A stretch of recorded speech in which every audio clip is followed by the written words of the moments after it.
Start করলাম। তাহলে pH, ব্লাডের পিএইচ কি বললাম? তাহলে পিএইচ হচ্ছে একটা ইন্ডিকেটর এমন যেটা ঠিক করে যে কোনটা অ্যাসিডিক হবে, কোনটা বেসিক হবে, নাকি কোনটা নিউট্রাল হবে। তাহলে দাদা কি করে বুঝবো আমরা কোনটা বেসিক হবে, কোনটা অ্যাসিডিক হবে, না কোনটা নিউট্রাল হবে? যখন পিএইচ এর রেঞ্জটা 6 থাকবে তখন সেটা নিউট্রাল কন্ডিশনে থাকবে। যখন পিএইচ এর রেঞ্জটা মানে কোনো একটা যে কোনো ব্লাড হতে পারে, বা আদার চোখের জল হতে পারে, ব্লাড হতে পারে, বা বডির স্টোমাক হতে পারে, মানে আমাদের পাকস্থলীর একটা পিএইচ থাকে, আমাদের ক্ষুদ্রান্তের একটা পিএইচ থাকে, এরকম বিভিন্ন থাকে। তাহলে এবার ঘটনা হচ্ছে আমাদের এখন যেটা বিচার্য বিষয় সেটা হচ্ছে আমাদের ব্লাড। তাহলে ব্লাডের পিএইচ কত হবে দাদা? তাহলে পিএইচ যখন 6 থাকছে তখন সেটাকে আমরা বলবো নিউট্রাল পিএইচ। যখন পিএইচটা 6 এর নিচে থাকছে, 5, 4, 3, 2, সেটাকে আমরা বলতে থাকবো যে অ্যাসিডিক পিএইচ।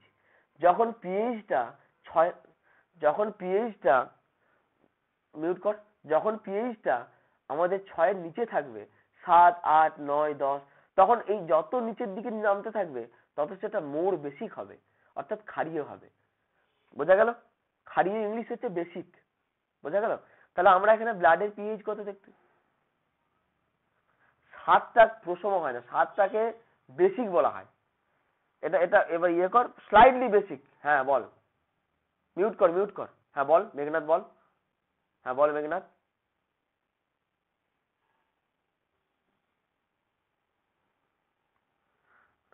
আচ্ছা শোন, নেটের যাদের প্রবলেম হচ্ছে আমি ইয়েটা ছেড়ে দেবো, ঠিক আছে? আমি বলে নি হচ্ছে আমি ভয়েস রেকর্ড করতে শুরু করেছি, অসুবিধা হবে না, ঠিক আছে? এবার ঘটনা হচ্ছে, আচ্ছা ব্লাড হচ্ছে স্পেশালাইজড কানেকটিভ টিস্যু। মানে স্পেশালাইজড মানে হচ্ছে বিশেষ, কানেকটিভ মানে হচ্ছে যোগ গলা, ফ্লুইড ইন নেচার মানে তরল। অর্থাৎ আমরা কিন্তু বাংলা সেই ডেফিনেশনটা আমরা ফিরে পেলাম, তরল যোগ গলা। এবার জেনারেলি 6টা প্রসম হয়, তার থেকে যত নিচে দিয়ে নামতে থাকবে তত হচ্ছে ওটা ওই 6-7 রেঞ্জ থাকে। এবার যে বইয়ে যেমন আছে ওটা নিয়ে আমাদের কোনো ইয়ে নেই, যাই হোক আমাদের মনে রাখতে হবে একটা একটা অ্যাপ্লিকেবল। এবার ওইগুলো থেকে যখন নামতে থাকবে তখন 8, 7, 7.5, 8, 9 এরকম করে যত নিচের দিকে নামতে থাকবে তখন সেটা হচ্ছে আমাদের কি হবে, স্লাইডলি ক্ষারীয় হবে। স্লাইডলি বলতে কি, স্লাইডলি কথার অর্থ কি? স্লাইডলি কথার অর্থ হচ্ছে হালকা। এবং যত এবার আস্তে আস্তে নিচের দিকে নামতে থাকবে তত 8, 9, 10 তত বেশি বেশি করে এগুলো কি হবে, একদম মোর বা ডিপ ক্ষারীয় হবে এগুলো। তেমনি ব্লাড কিন্তু এখানে 7.4 মানে হালকা 6-7 এর থেকে নিচে নামা। তার মানে এটা কিন্তু হালকা আমাদের স্লাইডলি বেসিক, ওই জন্য বলছে স্লাইডলি ক্ষারীয় হয়। তাহলে পিএইচ একটা ইন্ডিকেটর যেটা আমাদের ইন্ডিকেশন করবে যে কোনটা অ্যাসিডিক হবে, কোনটা বেসিক ইন নেচার হবে, না কোনটা নিউট্রাল ইন নেচার হবে। নিউট্রাল কন্ডিশন মানে না অ্যাসিড না বেসিক। বোঝা গেল? তাহলে ব্লাডের পিএইচটা হচ্ছে স্লাইডলি অ্যালকালাইন হয়। Specific gravity of the blood, alkaline মানে হচ্ছে ক্ষারীয়, একটা অ্যাসিডিক হয় একটা ক্ষারীয় হয়, এইটাই মনে রাখতে হবে। এর এর থেকে আর মানে তোকে ইয়ে বলা যাবে না। ক্ষারীয় বাংলা হচ্ছে ক্ষারীয়, আর হচ্ছে ইয়ে হচ্ছে তোর অ্যাসিডিক হলে মানে অ্যাসিডিক টাইপের হয় না, একটু আম্লিক টাইপের হয়, যেটা এটা এইভাবেই মনে রাখতে হবে। তো এবার ঘটনা হচ্ছে অ্যালকালাইন থেকে বেসিক বলা হয়, বেসিক ইন নেচার। অ্যালকালাইনকে বেসিক বলা হয়, অ্যালকালাইনকে ক্ষারীয়ও বলা হয়। এবার ঘটনা হচ্ছে আর অপর দিকে যেটা আছে সেটা হচ্ছে অ্যাসিডিক। এবার ঘটনা হচ্ছে দেখো স্পেসিফিক গ্র্যাভিটি, স্পেসিফিক গ্র্যাভিটি তোমরা মনে রাখতেও পারো আবার নাও মনে রাখতে পারো, এটা কোনো একদম বাধ্যতামূলক ব্যাপার নেই। স্পেসিফিক গ্র্যাভিটি মানে হচ্ছে সান্দ্রতা, ব্লাডের সান্দ্রতা হচ্ছে 1.055। বোঝা গেল? এটা তোমরা মনে রাখতেও পারো না রাখতেও পারো, এটা এমন বাধ্যতামূলক কিছু নেই, নর্মাল একটা মানে এটার মানে গুরুত্বপূর্ণতা অতটা নেই, ঠিক আছে? এটা নাও দিতে পারো, তোমাদের ইচ্ছা। সান্দ্রতা, ব্লাডের সান্দ্রতা হচ্ছে 1.055 স্পেসিফিক গ্র্যাভিটি। কতটা এর মানে কি বলবো, ব্লাডটা কতটা সান্দ্র সেটা হচ্ছে এই মানে স্পেসিফিক গ্র্যাভিটির মাধ্যমে মানে প্রমাণ হয়, ঠিক আছে? আমি পরে এটা এক্সপ্লেনেশন করছি সান্দ্রতার ব্যাপারটা, আমরা মেন জিনিস থেকে ছাড়িয়ে যাব, আমরা এটা পরে আমি বলে দিচ্ছি ব্যাপারটাকে। তো নেক্সট আমরা দেখতে পাচ্ছি যে বলছে ফাংশন অফ দ্য ব্লাড, ব্লাডের ফাংশন কি। এবার আমরা নর্মাল আগে বই দেখার আগে আমরা একটা জিনিস দেখে নিই যে ব্লাডের নর্মাল ফাংশন কি আমরা জানতে পারি, কি বলতে পারি ব্লাড। তো ব্লাডটা হচ্ছে একটা তরল, তো তাহলে আমাদের যেটা আমাদের বডির পুরো সর্বোচ্চ পাওয়া যায়, আমাদের বডিতে পাওয়া যায়, তাহলে তার কি কি ফাংশন হতে পারে নর্মাল যদি একটা আইডিয়া লাগাই। বাংলাতে আমরা আগে শুনবো ফাংশনটা কি। তো তাহলে ব্লাডের ফাংশন কি হতে পারে না, আমাদের বডিতে যত রকম অক্সিজেন বলো বা বিভিন্ন রকম নিউট্রিয়েন্ট জাতীয় নিউট্রিয়েন্টস মানে হচ্ছে পুষ্টিকর যে সমস্ত দ্রব্য আছে আমাদের বডিতে তো পুষ্টি দ্রব্য থাকে, তো বিভিন্ন রকম পুষ্টি দ্রব্য এবং আমাদের বডিতে যে ব্লাড অক্সিজেন, ব্লাডের মধ্যে নিশ্চয়ই অক্সিজেন থাকে। এই যে আমাদের বডিতে যে অক্সিজেন লেভেল মেনটেন থাকে, তো কি করে থাকে? ব্লাড সে অক্সিজেনটাকে ক্যারি করে, অক্সিজেন কার্বন ডাই অক্সাইড এগুলোকে সব তো ওই তো মেনটেন করে ব্লাডটা।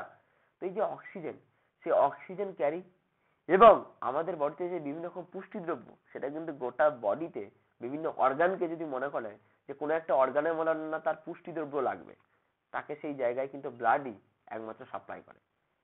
এবং প্রত্যেকটা অর্গানের মধ্যে স্পেসিফিক্যালি লাংসে আমাদের অক্সিজেনের সাপ্লাই দেয় কিন্তু মনে রাখতে হবে এই ব্লাড। 2 নম্বর পয়েন্টে আমরা যদি বলি, ব্লাডের মধ্যে বিভিন্ন রকম ওয়েস্ট প্রোডাক্ট থাকে। আমরা যা সমস্ত ইউজ করি বা যা সমস্ত খাই সবকিছুই কি একদম প্রপারলি বডিতে কাজে লেগে যায়? তা তো না। আমরা যাই ইউজ করি বা যাই আমরা নিই সেগুলো তো বডিতে প্রপারলি কাজে লাগে না। তাহলে তার মধ্যে কিছুটা কাজে লাগে আর কিছুটা ওয়েস্ট প্রোডাক্ট হিসেবে থেকে যায়। যে ওয়েস্ট প্রোডাক্ট মানে হচ্ছে বর্জ্য পদার্থ যেটাকে বলা হয় বাংলায়। সেই ওয়েস্ট প্রোডাক্টটা কিন্তু ব্লাড কি করে ট্রান্সপোর্ট করে নিয়ে চলে যায় আমাদের excretory organ. What is excretion? Excretion এখানে লেখা আছে, দেখো আমরা প্রথম পয়েন্টটা বুঝতে পারছি, it transport the oxygen and nutrient two the various tissue. Various tissue মানে বিভিন্ন রকম বডির যে টিস্যুগুলো আছে, কলা, সেই বিভিন্ন কলাগুলোতে কি হয় আমাদের অক্সিজেন এবং নিউট্রিয়েন্ট এগুলোকে বহন করে নিয়ে যায় ব্লাড। ট্রান্সপোর্ট করা মানে হচ্ছে বাহিত করে নিয়ে যাওয়া বা বহন করে নিয়ে যাওয়া। 2 নম্বর পয়েন্ট হচ্ছে ইট ট্রান্সপোর্ট, এটাও ট্রান্সপোর্ট মানে বহন করে। ট্রান্সপোর্ট কি করে? ওয়েস্ট প্রোডাক্ট, যে বর্জ্য পদার্থ অপাচ্য পদার্থ যেগুলো থাকে সেগুলোকে বহন করে নিয়ে যায় ব্লাড। কোথায় বহন করে নিয়ে যায়? হ্যাঁ বল, হ্যালো বল বল। তোর ট্রেনে আছিস, তোর হবেই, তুই পরে শুনে নিস, আমি রেকর্ডটা করে রাখছি, অসুবিধা কিছু নেই। যারা ট্রেনে থাকলে হবে, ওটা একটা নর্মাল ম্যাটার, ঠিক আছে? ওটা নিয়ে চাপ নেওয়ার কিছু নেই, ওটা আমি ইয়ে করে দেবো, রেকর্ডিংটা আছে, আমি আজকে আপলোড করে দেবো, চিন্তা নেই। It transport the waste product to the organ of the excretion. তাহলে বর্জ্য পদার্থগুলোকে ট্রান্সপোর্ট করে নিয়ে যাচ্ছে, কোথায় নিয়ে যাচ্ছে blood? To the organ of the excretion, মানে যে অর্গানটা আমাদের এক্সক্রিশনে হেল্প করে। এক্সক্রিশন মানে কি? এক্সক্রিশন মানে হচ্ছে এলিমিনেশন, মানে বডি থেকে বের করে দেয়। যেটা এক্সক্রিশন কথা অর্থ হচ্ছে বডি থেকে বের করে দেয়া। কি টাকা বার করবে? বর্জ্য পদার্থগুলোকে বার করবে। কে বার করবে? যে অর্গানটা আমাদের এই অপাচ্য পদার্থগুলোকে এলিমিনেশন করে দেয়, বডি থেকে বের করে দেয়, তাকেই বলা হয় অর্গান অফ দ্য এক্সক্রিশন। সেই সমস্ত অর্গানকে বা সেই সমস্ত অঙ্গকে বলা হয় অর্গান অফ দ্য এক্সক্রিশন। তাহলে কে সেটা? বৃক্ক বা কিডনি। কিডনির কথা আমরা সবাই শুনেছি, বৃক্ক বা কিডনি। সেই বৃক্ক বা কিডনিতে যা যা অপাচ্য সাবস্টেন্স থাকবে সেই সমস্ত সাবস্টেন্সকে ব্লাড কি করবে? সেই বৃক্ক বা কিডনিতে নিয়ে যাবে। কিডনি যেটা প্রয়োজন হচ্ছে নেবে, সেটুকুকে রাখবে, আর নাহলে বাকি অংশ কিন্তু কিডনি থ্রু হচ্ছে আমাদের বডি থেকে বেরিয়ে যাবে। সেটাও কিন্তু বহন করে নিয়ে যেতে হেল্প করছে এই ব্লাড। বোঝা গেল? 3 নম্বর পয়েন্টটা হচ্ছে, দেখো, ইট ক্যারিজ দ্য হরমোনস। বলছি it carries the hormone from the endocrine gland to the various tissue. মানে আমাদের বডিতে বিভিন্ন রকম হরমোন আছে। তো আমাদের বডিতে প্রত্যেকটা জিনিসের যেমন জলের সমতা বজায় আছে, আমাদের বডিতে যেমন বিভিন্ন রকম যে আয়ন গুলো আছে, যেমন সোডিয়াম, পটাশিয়াম, ক্যালসিয়াম, এই যে বিভিন্ন রকম যে আয়ন গুলো আছে আমাদের বডিতে, সেই আয়নেরও সাম্যাবস্থা বজায় আছে। দেখ, আমাদের বডিতে সবকিছু সমতা বজায় থাকছে বলেই কিন্তু আমরা সবকিছু ঠিক আছি। যখনই বডির মধ্যে কোনো কিছু একটু এদিক সেদিক হয়ে যাবে, সমতা বিধানটা মানে সাম্যাবস্থা বজায় থাকবে না, সমতা বজায় থাকবে না, তখন কিন্তু আমাদের বডিতে বিভিন্ন রকম রোগ দেখা দেবে, বিভিন্ন রকম রোগ কন্ডিশন দেখা যাবে, কিন্তু বিভিন্ন রকম ডিজিজ কন্ডিশন দেখা যাবে কিন্তু বডির মধ্যে। তাহলে প্রত্যেকটা জিনিসের আমাদের বডিতে কিন্তু সমতা মেনটেন করে থাকতে হবে। বলছি ইট ক্যারিজ দ্য হরমোন, বিভিন্ন রকম যে এন্ডোক্রাইন গ্ল্যান্ড মানে হচ্ছে আমাদের কি বলবো, এক্সোক্রাইন হয় আর এন্ডোক্রাইন হয়, 2 রকম। আমরা বাংলাতে পড়েছিলাম, মনে আছে? বহিঃক্ষরা গ্রন্থি, অন্তঃক্ষরা গ্রন্থি। এক্সো মানে হচ্ছে বহিঃক্ষরা, এন্ডো মানে হচ্ছে অন্তঃক্ষরা। বোঝা গেল? এক্সো মানে হচ্ছে বহি, এন্ডো মানে হচ্ছে ভিতরে, একটা বাইরের একটা ভিতরে, এরকম বলতে চাইছে। তাহলে এখানে বলা আছে এন্ডোক্রাইন গ্ল্যান্ড। এন্ডোক্রাইন গ্ল্যান্ড কথার অর্থ হচ্ছে অন্তঃক্ষরা গ্রন্থি। তাহলে it carries the hormone from the endocrine gland to the various tissue. তার মানে আমাদের বডিতে যে হরমোনগুলো আছে, বিভিন্ন হরমোনে কিন্তু বিভিন্ন রকম বডিতে কাজ আছে, কোনো না কোনো হরমোন বডিতে কাজ করে। যেমন আমরা একটা এক্সাম্পল দিচ্ছি, গ্রোথ হরমোন, জিএইচ হরমোন বলে একটা হরমোন আছে, যেটাকে শর্ট ফর্ম বলে জিএইচ, অর্থাৎ ফুল ফর্ম হচ্ছে গ্রোথ হরমোন। এই গ্রোথ হরমোনের কাজ কি? গ্রোথ হরমোন কিন্তু বডিতে আমাদের যে গ্রোথ, আমাদের হাত পায়ের গ্রোথ হচ্ছে, আমরা যে লম্বা হচ্ছি, এই যে গ্রোথে হেল্প করছে কিন্তু এই গ্রোথ হরমোন। তাহলে এরকম টাইপের বিভিন্ন রকম হরমোন আছে যারা বডিতে বিভিন্ন রকম ফাংশন ক্রিয়েট করে, বিভিন্ন রকম ফাংশন শো করতে পারে। তো সেরকম সেই যে হরমোনগুলোকে তাদের যে গ্ল্যান্ড অর্থাৎ অন্তঃক্ষরা গ্রন্থি, সেখান থেকে হরমোনগুলোকে মনে রাখতে হবে আমাদের বডির বিভিন্ন টিস্যু বডিতে ডিস্ট্রিবিউট করে, অর্থাৎ ডিস্ট্রিবিউশন করতে বা নিয়ে যেতে হেল্প করছে কিন্তু এই ব্লাড। 4 নম্বর পয়েন্টে হচ্ছে it redistributes water from the one part of the to the body. বডির একটা পার্ট থেকে আর একটা পার্টে ওয়াটারের রিডিস্ট্রিবিউশন করা। রিডিস্ট্রিবিউশন করা মানে হচ্ছে পুনরায় ডিস্ট্রিবিউট করা। মানে কি বলে না, এই যে কোনো একটা পুজো হচ্ছে বা কোনো একটা জাতীয় পতাকা উত্তোলন করা হচ্ছে, তখন আমাদের বলে না জিলাপি বা মিষ্টি এরকম ডিস্ট্রিবিউট করা হয়, সবাইকে ডিস্ট্রিবিউট করে দিয়েছে, মানে প্রত্যেককে দেওয়া হচ্ছে। ডিস্ট্রিবিউশন মানে হচ্ছে বিতরণ করা, যেটাকে বলে বিতরণ করা। রিডিস্ট্রিবিউশন মানে হচ্ছে কি, মানে পুনরায়, রিডিস্ট্রিবিউট করা হচ্ছে পুনরায় বিতরণ করছে। কি করছে? One part of the body to the water, আছে ওয়াটারকে বডির কোনো একটা পার্ট থেকে অন্য পার্টের মধ্যে বিতরণ করছে। তাহলে আমাদের বডিতে দেখা যাচ্ছে কোনো একটা পার্টের বা কোনো একটা অর্গানে আমাদের জল প্রয়োজন হলো, জলের প্রয়োজন, তখন সেই পার্টটাকে এই ব্লাড কিন্তু জলের যোগানটা দিচ্ছে। এই ব্লাড কিন্তু জলটাকে ক্যারি করে নিয়ে যাচ্ছে, দিয়ে প্রত্যেকটা বডির মধ্যে প্রত্যেকটা পার্টকে কিন্তু যার যখন প্রয়োজন হচ্ছে জলের কিন্তু যোগান দিচ্ছে আমাদের blood. It contains, next point দেখো, it contain the antibody and white blood cell which protect the body from the disease. এটা হচ্ছে এই আমাদের ব্লাডের মধ্যে, যখন আমরা ব্লাডের ক্লাসিফিকেশনে যাব বা আমাদের ব্লাডের কম্পোজিশনে যাব, তখন আমরা খুব ভালোভাবে বুঝে যাব যে কি কি থাকে ব্লাডের মধ্যে। তখন দেখতে পাবো ব্লাডের মধ্যে আমাদের হোয়াইট ব্লাড সেল, অর্থাৎ আমাদের যে শ্বেত রক্তকণিকা, আমরা বাংলায় যেটা পড়েছিলাম যে শ্বেত রক্তকণিকা, হোয়াইট ব্লাড সেল, সেই শ্বেত রক্তকণিকা থাকে, এবং আমাদের অ্যান্টিবডিজ থাকে, যারা কি করে, যারা আমাদের বডিকে প্রোটেক্ট করে বিভিন্ন রোগ থেকে। দেখো লেখা আছে contains the antibodies and blood. Antibody সবসময় মনে রাখবি, এই যে আমরা করোনার ভ্যাকসিন নিচ্ছি, করোনা ভ্যাকসিন কি জন্য নিচ্ছি বলতো? যার করোনা হচ্ছে সেও নিচ্ছে, যার করোনা হচ্ছে না সেও নিচ্ছে। তার কারণ কি? তারা করোনার ভ্যাকসিনটা দিয়ে আমরা বডিতে একটা এক্সট্রা অ্যান্টিবডি তৈরি করে রাখছি, যাতে ওই করোনা রোগের জীবাণুটা যখন আমাদের বডিতে আসবে, অ্যান্টিজেন হিসেবে প্রবেশ করবে, যাতে করোনা রোগের জীবাণুটা যখন আমাদের বডিতে অ্যান্টিজেন হিসেবে প্রবেশ করবে, তাতে আমাদের বডির ক্ষতি করতে না পারে। ওই জন্য ভ্যাকসিনটা দিয়ে আগে থেকে করোনার যে জীবাণুটা বা ভাইরাসটা, সেই ভাইরাসের এগেনস্টে একটা অ্যান্টিবডি আমরা তৈরি করছি। অর্থাৎ অ্যান্টিবডি যদি থাকে তাহলে কিন্তু বডিতে ভালো। অর্থাৎ এই অ্যান্টিবডি এবং হোয়াইট ব্লাড সেল, অর্থাৎ শ্বেত রক্ত কণিকা, সেটা কিন্তু ব্লাড থাকে। আর এই শ্বেত রক্ত কণিকা এবং অ্যান্টিবডি, এরা কিন্তু আমাদের বডিকে বিভিন্ন রোগ থেকে প্রোটেক্ট করে, বিভিন্ন রোগ থেকে আমাদেরকে বডিকে একটা স্ট্রং করে রাখে, একটা প্রতিরোধ ক্ষমতা, রোগের বিরুদ্ধে একটা প্রতিরোধ ক্ষমতা কিন্তু স্ট্রংলি গড়ে তোলে এই ব্লাডের মধ্যেই কিন্তু থাকে। অর্থাৎ যদি আমরা দেখতে পাই সে ব্লাডের কিন্তু একটা গুরুত্বপূর্ণ ভূমিকা আছে। ব্লাড যদি না থাকতো তাহলে কিন্তু শ্বেত রক্তকণিকা থাকতো না, অ্যান্টিবডিজ থাকতো না, তাহলে কিন্তু আমাদের প্রতিরোধ যে ব্যবস্থা তার কোনো গুরুত্বই থাকতো না। বোঝা গেল? সবার শুনতে পাচ্ছিস?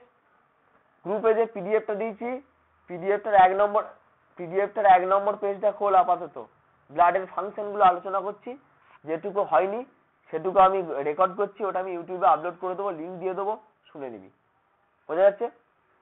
এখন আপাতত যেখান থেকে হচ্ছে সেখান থেকে শোন। ব্লাডের ফাংশনের 6 নম্বর পয়েন্টে দেখো, clotting of the blood protect against the haemorrhage. তাহলে আমাকে মানেটা জানতে হবে, ব্লাডের ক্লটিং করা মানে কি? What is the meaning of clotting? Clotting এর অর্থ হচ্ছে ক্লট ফর্মেশন হওয়া, ব্লাডের তঞ্চন, জমাট বেঁধে যাওয়া। তাহলে আচ্ছা, আমাদের বডির ভিতরে যদি ব্লাড জমাট বাঁধতে থাকে তাহলে তো খারাপ, কেন? ব্লাড সবসময় একটা মানে জমাট বাঁধবে না, অর্থাৎ এমনি নর্মাল কন্ডিশনে থাকবে। ব্লাড তো ফ্লুইড ইন নেচার। তাহলে ব্লাডের নর্মাল ধর্ম হচ্ছে কি, যে না এটা ফ্লুইড ইন নেচার হয়, তরল হয়। কিন্তু সেটা যদি আমার বডির বিভিন্ন পার্টের মধ্যে জমাট বেঁধে যায় তাহলে তো সমস্যা। ধরো আমি একটা এক্সাম্পল দিচ্ছি কিরকম সমস্যা। ধরো আমাদের বডিতে ব্লাড ভেসেল আছে, রক্ত জালক আছে, তো তার মধ্যে দিয়ে ব্লাড যায়, এটা আমরা প্রত্যেকে জানি, যেটাকে ইংলিশে বলা হয় ব্লাড ভেসেল। আমাদেরকে কিন্তু এই টুকটুক করে বাংলার সাথে সাথে ইংলিশ শিখতে হবে। তাহলে রক্ত জালকের ইংরেজি কি? Blood vessel. বোঝা গেল? ব্লাড ভেসেল মানে হচ্ছে রক্ত জালক। এবার সে ব্লাড ভেসেলের মধ্যে যে ব্লাড পরিবাহিত হয়, বাহিত হয়ে যায়। এখন ধরে নাও সে ব্লাড ভেসেলের মধ্যে ব্লাড ক্লট পড়ে গেছে, ব্লাডের তঞ্চন হয়ে গেছে, তাহলে কি ভালো হবে না খারাপ হবে? তাহলে কিন্তু অবশ্যই খারাপ হবে। কেন? ব্লাড ভেসেলের মধ্যে যদি ব্লাড ক্লট ফর্মেশন হয়ে যায়, তখন ব্লাডটা কিন্তু ফ্রিলি ওই ব্লাড ভেসেলের মধ্যে দিয়ে পাস করতে পারবে না। ধরো আমি একটা কথা বলছি, তোমাদের বাড়িতে একটা গলি আছে, যে গলিটা খুব সরু, সেই গলির মধ্যে দিয়ে তুমি এমনি কোনো রকমে পাস করিস, কোনো রকমের চেষ্টা চরিত্র করে গলিটার মধ্যে পাস করতে পারিস, খুব সরু একটা গলি। এবার একটা লোক যদি সেই সরু গলির মধ্যে কোনো একটা বাইক রেখে দেয়, তাহলে কি হবে? তুই কি ঠিক করে পাস করতে পারবি? তুই কিন্তু গলিটার মধ্যে পাস করতে গেলে কষ্ট হবে, বা বাইকটা সরাতে হবে, নাহলে কিন্তু একটা প্রেসার তৈরি হবে গলিটার মধ্যে, চাপ হবে, তুই পাস করতে পারবি না। ঠিক সেরকম ব্লাড ভেসেলের মধ্যে বা রক্ত জালকের মধ্যে যদি এরকম কোনো ক্লটিং হয়ে যায়, ব্লাডের যদি তঞ্চন হয়ে একটা ক্লট ফর্মেশন হয়ে যায়, তাহলে কিন্তু তার মধ্যে যে ব্লাড ইজিলি পাস করতে পারবে না। তখন ওই ব্লাড যে ভেসেল বা রক্ত জালক যেটা আছে, তার মধ্যে একটা প্রেসার তৈরি হবে, তার মধ্যে একটা চাপ তৈরি হবে, তখন কিন্তু সেটা বাস্ট করে যেতে পারে। বোঝা গেল? বা ব্লাড ঠিকঠাক করে, ধর আমি একটা এক্সাম্পল দিচ্ছি, আমি হার্টে ব্লাড পাঠাবো, আমি কিডনিতে ব্লাড পাঠাবো, তাহলে প্রত্যেকটা জায়গায় ব্লাডের জন্যই তো প্রত্যেকটা অর্গান সতেজ থাকে। তাহলে ধর আমি হার্টের মধ্যে ব্লাড পাঠাবো, হার্টের মধ্যে দিয়ে যে ব্লাড ভেসেলের মধ্যে দিয়ে তো ব্লাডটা যাবে, তো দেখা যাচ্ছে হার্টের মধ্যে দিয়ে ঠিকঠাক করে ব্লাডটা পাস করতে পারছে না, এই ক্লটিং হয়ে যাওয়ার কারণে বা তঞ্চন হয়ে যাওয়ার কারণে। তাহলে কি হবে? হার্টের মধ্যে সাফিসিয়েন্ট পরিমাণ ব্লাড পাবে না, সাফিসিয়েন্ট পরিমাণ অক্সিজেন পাবে না। তাহলে এর ফলে কি হবে?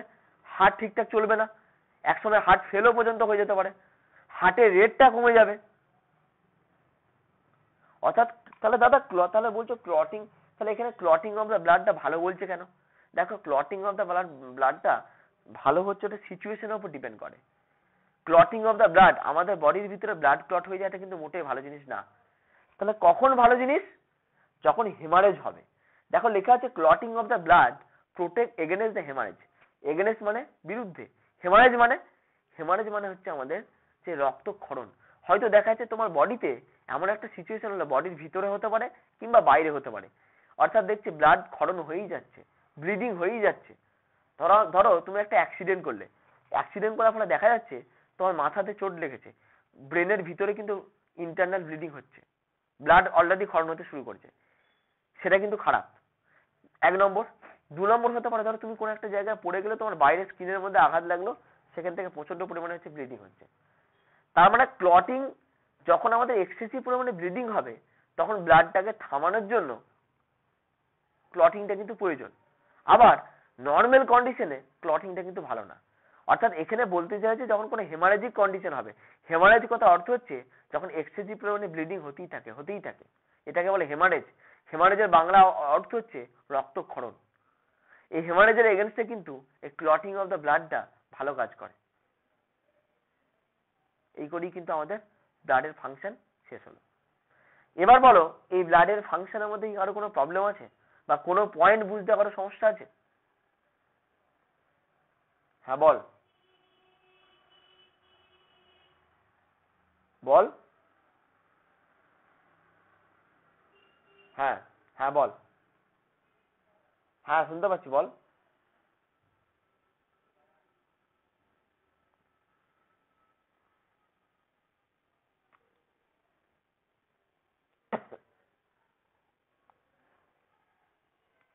তোদেরকে আর একটা কথা বলার আছে, যে তোরা হচ্ছে প্রত্যেকে ভালো মানে যে সিমে, তোদের বাড়ির কাছাকাছিতে যে সিমের মধ্যে নেটওয়ার্ক ভালো থাকে সেই সিমগুলো ইউজ কর।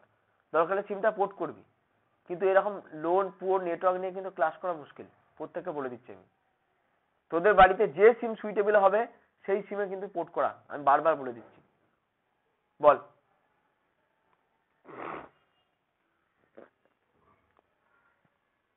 আরে কোনো প্রশ্ন আছে? আমি শুনতেই পেলাম না তোর কোশ্চেন।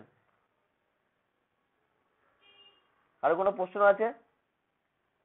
আচ্ছা, যার কোনো যদি এইভাবে কোনো কোশ্চেন থাকে তাহলে প্রত্যেকে নোট ডাউন করে রাখতে পারিস, আমাকে পরে পার্সোনালি বলতে পারিস, আর এখানেও বলতে পারিস। বল।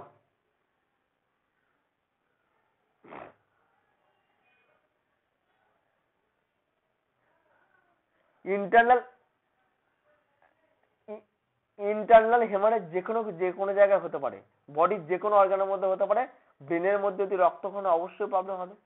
ইন্টারনাল ব্লিডিং হতো খারাপ, ইন্টারনাল ব্লিডিং হলেও তো সেটা একসময় ব্লিডিং যত বেশি হবে তত তো একসময় অ্যানিমিক কন্ডিশন হবে। আমি আসছি, ওগুলোতে আসছি আমি। যারা বেসিক লেভেল থেকে পড়ছে তাদেরকে বলতে গেলে একদম একটার পর একটা স্টেপ বাই স্টেপ বলতে হবে, ঠিক আছে? মানে এখন যদি আমি অ্যানিমিয়াটা বলি তাহলে আমাকে অ্যানিমিয়া টপিক আবার চলে যেতে হবে। আমি স্টেপ বাই স্টেপ আসছি, ঠিক আছে? তারপরে আমি বলে দিচ্ছি যে ইন্টারনাল ব্লিডিং যদি এক্সেসিভ হয় তাহলে কি হয়, আজকের টপিকের মধ্যে সব আলোচনা করবো সেটা, ঠিক আছে? আমি সব বলে দিচ্ছি, মানে যখন আমি ওটা পড়াবো না তখন লিঙ্কিং করে বলে দেবো, আমি চিন্তা নেই। এখন বললে তখন আমাকে আবার ওই চ্যাপ্টারতে চলে যেতে হবে। হ্যাঁ, আমি বলে দিচ্ছি, মানে যতটা শুনে। হ্যাঁ বল। হ্যাঁ, 4 নম্বর পয়েন্টটা।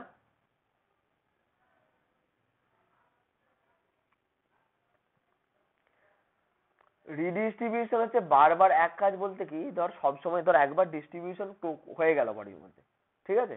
তাহলে একবার ডিস্ট্রিবিউশন হয়ে যাওয়া মানে কি আর পরবর্তীকালে জলের প্রয়োজন আমাদের হয় না?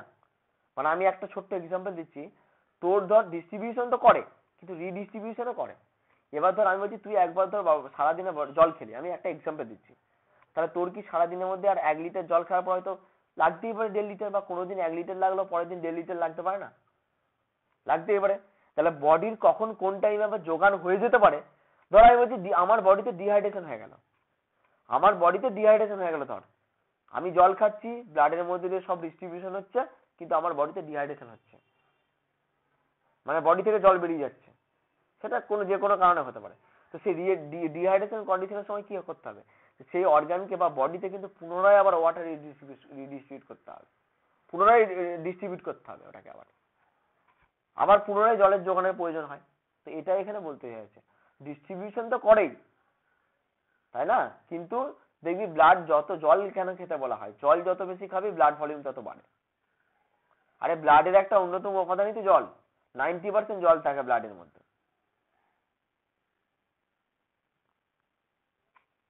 বোঝা গেল? হ্যাঁ বল।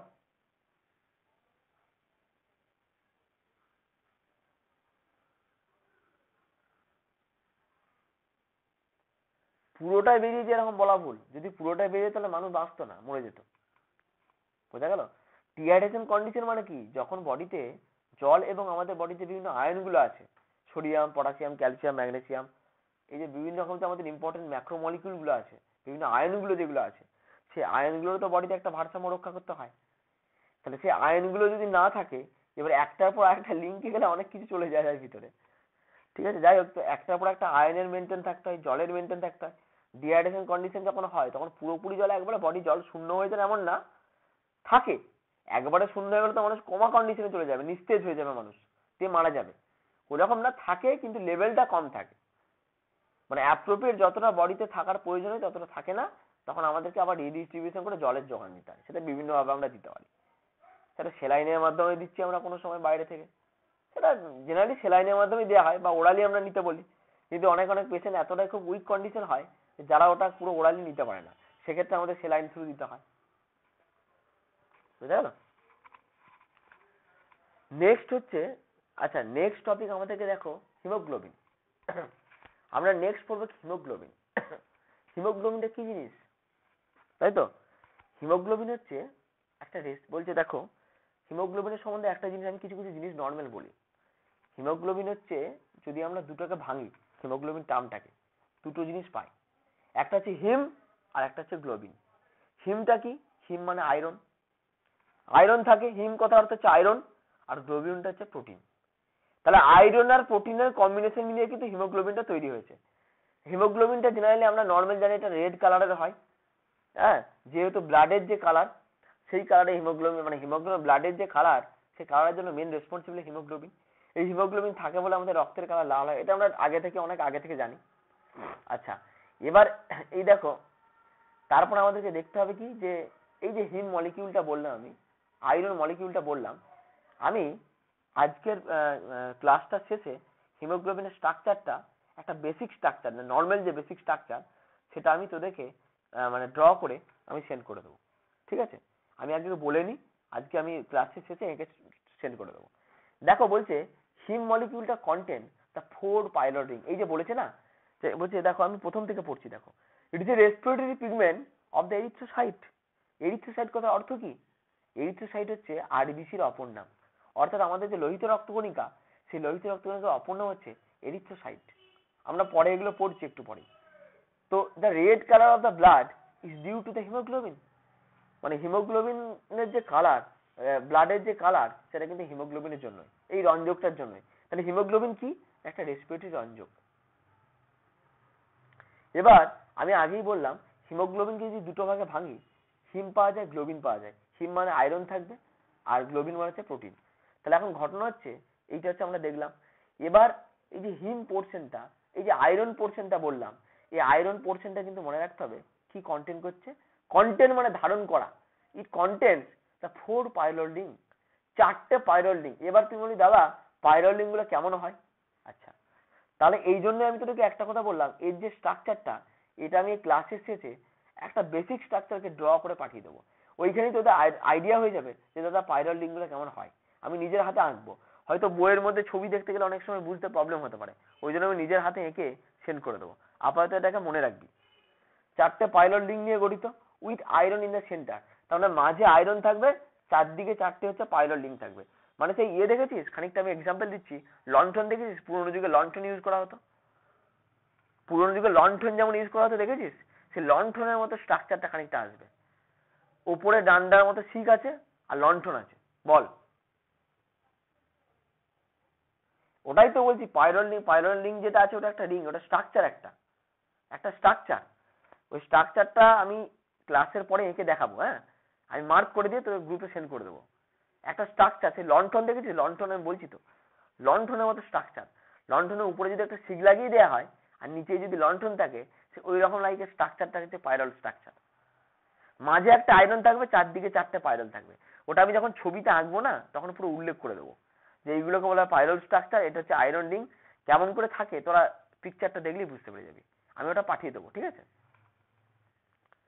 তো হিমোগ্লোবিন, এবার আমাদের মেন টার্গেট আসবে যে আমার বডিতে হিমোগ্লোবিন কতটা থাকে, হিমোগ্লোবিন কন্টেন্ট কতটা থাকে। আমাদের বডিতে এখানে লেখা আছে, এভারেজটা দেওয়া আছে 15 গ্রাম পার 100 ml অফ দ্য ব্লাড। এটা কিন্তু আমাদের এভারেজটা দেওয়া আছে। তো যদি আমরা অ্যাপ্রক্স করি যে মেয়েদের ক্ষেত্রে কিন্তু থাকে 12 থেকে 16, ছেলেদের থাকবে 14 থেকে, মেয়েদের থাকে মনে হয় শায়দ সম্ভবত 12 থেকে 14, আর ছেলেদের থাকে 14 থেকে 16, এরকম একটা অ্যাপ্রক্স রেঞ্জ থাকে। আর যদি এভারেজ ধরতে যাস তাহলে বিভিন্ন জায়গায় রেঞ্জ গুলো বিভিন্ন থাকবে। রেঞ্জ গুলো নিয়ে কোনোদিন দ্বিমত পোষণ করতে যাবি না, বিকজ রেঞ্জ বিভিন্ন বইয়ে বিভিন্ন রকম থাকতে পারে। এটা একটা লিখলেই হলো, এভারেজ থাকে 15। আর যদি আমরা রেঞ্জ ধরি তাহলে মেয়েদের থেকে 12 থেকে 14 একটা অ্যাপ্রক্স থাকে, আর ছেলেদের থাকে 14 থেকে 16, এরকম একটা থাকে অ্যাপ্রক্স রেঞ্জটা থাকে প্রতি 100 মিলিলিটার অফ দ্য ব্লাডে। এবার এই যে ব্লাডের মধ্যে হিমোগ্লোবিন থাকে, আরবিসির মধ্যে অর্থাৎ লোহিত রক্তকণিকার মধ্যে যে হিমোগ্লোবিন থাকে, আচ্ছা একটা কোশ্চেন তো হয় যে যদি হিমোগ্লোবিনের ডেফিসিয়েন্সি হয়ে যায় তাহলে কি হবে? যদি হিমোগ্লোবিনের ডেফিসিয়েন্সি হয়ে যায় তাহলে কি হবে? তাহলে এই সূত্র ধরে আমরা একটা পোর্শনে চলে যাব। কোথায় চলে যাব না, আমরা এই সূত্র ধরে একটা পোর্শনে চলে যাব একটু পরেই। সেটা হচ্ছে যদি আমাদের বডিতে ব্লাডের ডেফিসিয়েন্সি হয় বা হিমোগ্লোবিনের ডেফিসিয়েন্সি হয় তাহলে কি হতে পারে, এই টপিক আমরা এরপরে চলে যাব। আগে আমরা একটু দেখে নিই ফাংশন, হিমোগ্লোবিনের ফাংশন কি, হিমোগ্লোবিনের কাজ কি? একই, রক্তে কি বলছে, ট্রান্সপোর্ট অফ দ্য অক্সিজেন আর কার্বন ডাইঅক্সাইড। আমাদের বডিতে অক্সিজেন এবং কার্বন ডাইঅক্সাইড পরিবহনে হেল্প করে ব্লাডের মধ্যে। Maintenance of the acid base balance, তাহলে আমাদের বডির কোন জায়গাটা অ্যাসিডিক হবে, কোনটা ক্ষারীয় হবে, বা দেখা যাচ্ছে বডিতে কোনোটা যাতে বেশি অ্যাসিডিক না হয়ে পড়ে, বা কোনো কারণে যাতে বডি, কি বলবি দাদা কখন বডিতে বেশি অ্যাসিডিক হয় বা বেশি ক্ষারীয় হয়ে পড়ে? তাহলে আমাদের বডিতে অ্যাসিড এবং ক্ষারের সমতা মেনটেন আছে। এমন এমন সিচুয়েশন আছে যখন বডি বেশি ক্ষারীয় হয়ে যায় বা বডিতে বেশি অ্যাসিডিক হয়ে যায়। ঠিক আছে? তাহলে অ্যাসিডিক টাইপের কোনো ড্রাগ যদি আমরা নিই, কোনো মেডিসিন যদি নিই, তাহলে সেটা এক্সেসিভ ইউজ করা বলে হতে পারে 1 নম্বর। আর 2 নম্বর পয়েন্টটা হতে পারে আমরা বডিতে কোনো পয়জন ইনটেক করেছি, ধরো বিষ খেয়েছি, বিষ, আমরা কোনো পয়জন ইনটেক করেছি বডির মধ্যে, সেটা ধরো অ্যাসিডিক ইন নেচার বা সেটা অ্যালকালিন ইন নেচার হয়, তখন বডিতে কিন্তু এই প্রবলেমটা দেখা যায়, মোর অ্যাসিডিক হয়ে যায় বা মোর বেসিক হয়ে যায়। তখন আমাদেরকে মেডিসিন দিয়ে সেই অ্যাসিডিটি বা বেসিডিটিটাকে মেনটেন করতে হয়। সেগুলো পরের ব্যাপার, এগুলো কি ওষুধ দিতে না দিতে এগুলো আমাদের ফার্মাকোলজিতে আছে। As a source for the formation of the bilirubin, তাহলে বিলিরুবিনটা কি? আমরা টুকটাক করে সবাই পড়েছি, বিলিরুবিন একটা হচ্ছে বাইল সাবস্টেন্স, একটা বাইল রঞ্জক, এটাও বিলিরুবিন। এর কারণে আমাদের যে পেচ্ছাপের যে কালার যে হলুদ হয় এই বিলিরুবিনের কারণে, এটা কিন্তু ইয়েলোইশ কালারের হয়। এর কারণেই কিন্তু আমাদের পেচ্ছাপের কালার বা ইউরিনের কালার কিন্তু ইয়েলো হয়। তো এর যে সোর্স, তো আমরা, তোদের সিলেবাসে এখন এটা নেই, বা পরবর্তীকালে সেকেন্ড ইয়ারে যে বায়োকেমিস্ট্রি বলে সাবজেক্ট আছে, সেই বায়োকেমিস্ট্রি তোদের আছে। কি আছে না, আমাদের এই যে বিলিরুবিন যে ফরমেশন বা বিলিরুবিন যে সিনথেসিস কি করে হচ্ছে, তার সিনথেসিসের ক্ষেত্রে প্রথমে কিন্তু আমাদের লাগবে হিমোগ্লোবিন, এটা মনে রাখবি। সবার ফার্স্ট স্টেপ, যখন আমরা বিলিরুবিন সিনথেসিসটা লক্ষ্য করব, তোদের এখন সিলেবাসে নেই, জাস্ট আমি বলে রাখছি শুনে রাখ। যখন আমরা বিলিরুবিন সিনথেসিস করব, তো একটা স্টেপ থাকবে সিনথেসিসের, একটার পর একটা স্টেপ থাকবে, পয়েন্ট থাকবে। তো সবার ফার্স্টে আমাদের হিমোগ্লোবিন থাকবে। এবার হিমোগ্লোবিন থেকে মডিফাই হয়ে বিভিন্ন একটার পর একটা স্টেপ বাই স্টেপ তৈরি হয়ে আমাদের লাস্টে কিন্তু বিলিরুবিনের সিনথেসিস হয়। তো বিলিরুবিন ফরমেশনের জন্য একদম সবার ফার্স্ট স্টেপে কিন্তু আমাদের হিমোগ্লোবিনকে দরকার হয়। তাহলে এটাও কিন্তু তার মানে বিলিরুবিন সিনথেসিস বা বিলিরুবিন ফরমেশনেও হিমোগ্লোবিন একটা গুরুত্বপূর্ণ ভূমিকা আছে। কথাটা বোঝা গেল?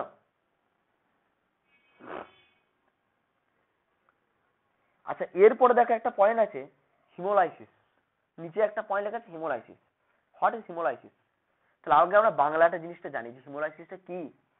হিমোলাইসিস হচ্ছে, ধরো আমাদের ব্লাড, তাহলে ব্লাডের মধ্যে লোহিত রক্তকণিকা আছে, সেই লোহিত রক্তকণিকার মধ্যে হিমোগ্লোবিন আছে, তাই তো?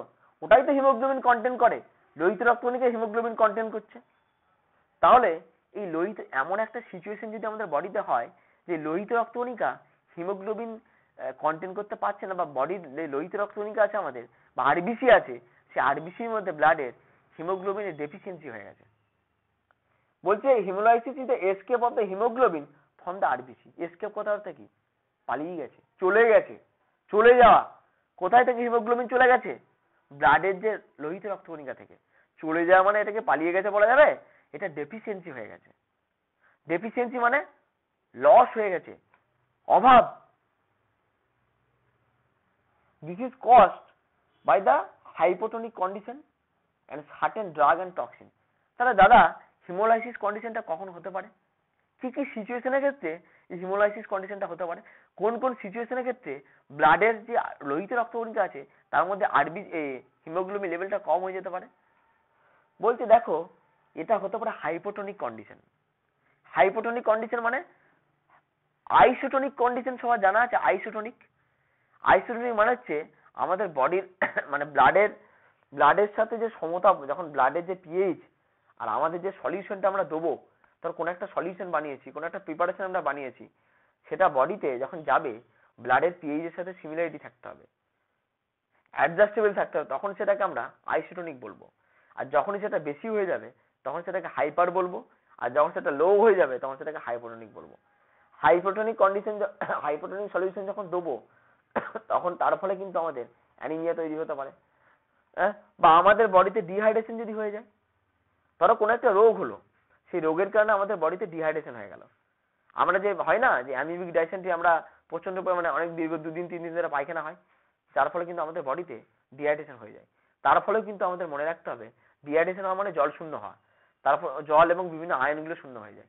তো তখন কিন্তু আমাদের এই অ্যানিমিক কন্ডিশন, ব্লাড কমে যাওয়া মানে রক্ত কমে যাবে, রক্ত কমে যাওয়া মানে অ্যানিমিয়া হবে। নেক্সট আরেকটা কি আছে, বিভিন্ন রকম ড্রাগ এবং টক্সিন। বিভিন্ন রকম ড্রাগ এবং টক্সিন দেখা যাচ্ছে, এমন কিছু কিছু ড্রাগ আছে, এটাও কিন্তু আমরা ফার্মাকোলজিতে পড়বো। এমন কিছু কিছু বিষ আছে, এমন কিছু কিছু ড্রাগ আছে, যে ড্রাগগুলো বডিতে যদি আমরা এক্সেসিভ ইউজ করি, তাহলে কিন্তু মনে রাখতে হবে সেটা হচ্ছে আমাদের বডিতে কি করবে, বডিতে হিমোলাইসিস তৈরি করবে, বা অ্যানিমিক কন্ডিশন তৈরি করবে, অ্যানিমিয়া তৈরি করবে।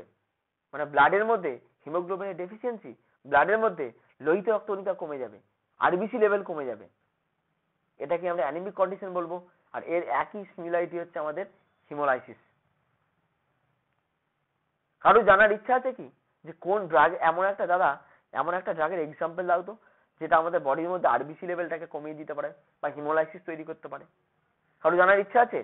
তাহলে কিন্তু এই নামটাকে তোদেরকে খাতার মধ্যে নোট ডাউন করতে হবে, বিকজ এটা ফার্মাকোলজির মেটার তো, তবুও তোরা নিজের ইচ্ছায় জেনে রাখতে পারিস, নোট ডাউন করে রাখতে পারিস। ক্লোরামফেনিক্যাল। আচ্ছা, সব থেকে সোজা জিনিস বলি না, আমি এত কঠিনে যাচ্ছি কেন? আচ্ছা, যাদের ক্যান্সার হয়, সবাই তো এইটার সম্বন্ধে টুকটাক জানিস, ক্যান্সার হয়, তো ক্যান্সারের ফলে কেমোথেরাপি দেয় জানিস? ক্যান্সারে বলে না, এটা শুনেছিস কেউ? কেমো দেয়, বলে কেমো দিতে হবে। একটা সোজা জিনিস বলে, আমি বেশি ডিপলে যাচ্ছি না। যাদের কেমোথেরাপি, যে কেমোর সময় যেগুলো ইউজ করা হয়, এটুকু মনে রাখ যে আমাদের ক্যান্সারের সময় যে কেমোথেরাপি করা হয় বা রেডিয়েশন থেরাপি করা হয়, দেখবি রে দিয়ে পুরোনো হয়, ওই সিচুয়েশনের সময় কিন্তু আমাদের ডব্লিউবিসি বল, মানে শ্বেত রক্তকণিকা বল, প্লেটলেট বল আর আরবিসি বল, প্রত্যেকটা লেভেল কিন্তু আমাদের কমতে থাকে। বোঝা গেল? এই কেমোথেরাপি, কেমো যে ক্যান্সার পেশেন্টকে যখন দেওয়া হয়, সেক্ষেত্রে কিন্তু এই সময়, মানে এই ডোজে কিন্তু এই হিমোলাইসিস কন্ডিশন কিন্তু দেখা যেতে পারে। ওই জন্য যে ক্যান্সার পেশেন্ট যারা কেমো হয়, তাদের কিন্তু highly iron preparation, iron folic acid খেতে বলা হয়, যাতে করে তার মধ্যে যে অ্যানিমিক কন্ডিশনটা দেখা যায় সেটা না দেখা যায়। আয়রন, মানে ব্লাডের কোনো প্রিপারেশন, যে ওষুধগুলো খেলে আমাদের বডিতে ব্লাড হবে, ব্লাড ফর্মেশন হবে, নতুন করে ব্লাড সেল হবে, তো সেই সমস্ত ওষুধগুলো কিন্তু খেতে বলা হয়। আয়রন ফলিক অ্যাসিড আমরা সকলে জানি। এবারে আয়রন ফলিক অ্যাসিডের ব্যাপারটা আরো ক্লিয়ার হবে, একটু পরে আমি আসছি।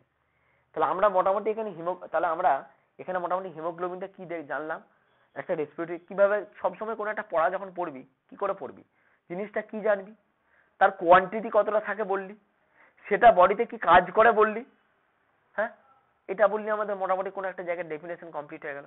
আর এই স্ট্রাকচারের ব্যাপারটা, পাইরোল স্ট্রাকচারটা কি যেটা বললি না, আমি ছবিতে শুধু একটা কথা মনে রাখ, লন্ঠনের মতো স্ট্রাকচার। আমি ছবিতে যখন এঁকে, মানে ক্লাসের শেষে যখন এঁকে পাঠাবো, তখন দেখতে পাবি। বুঝা গেল?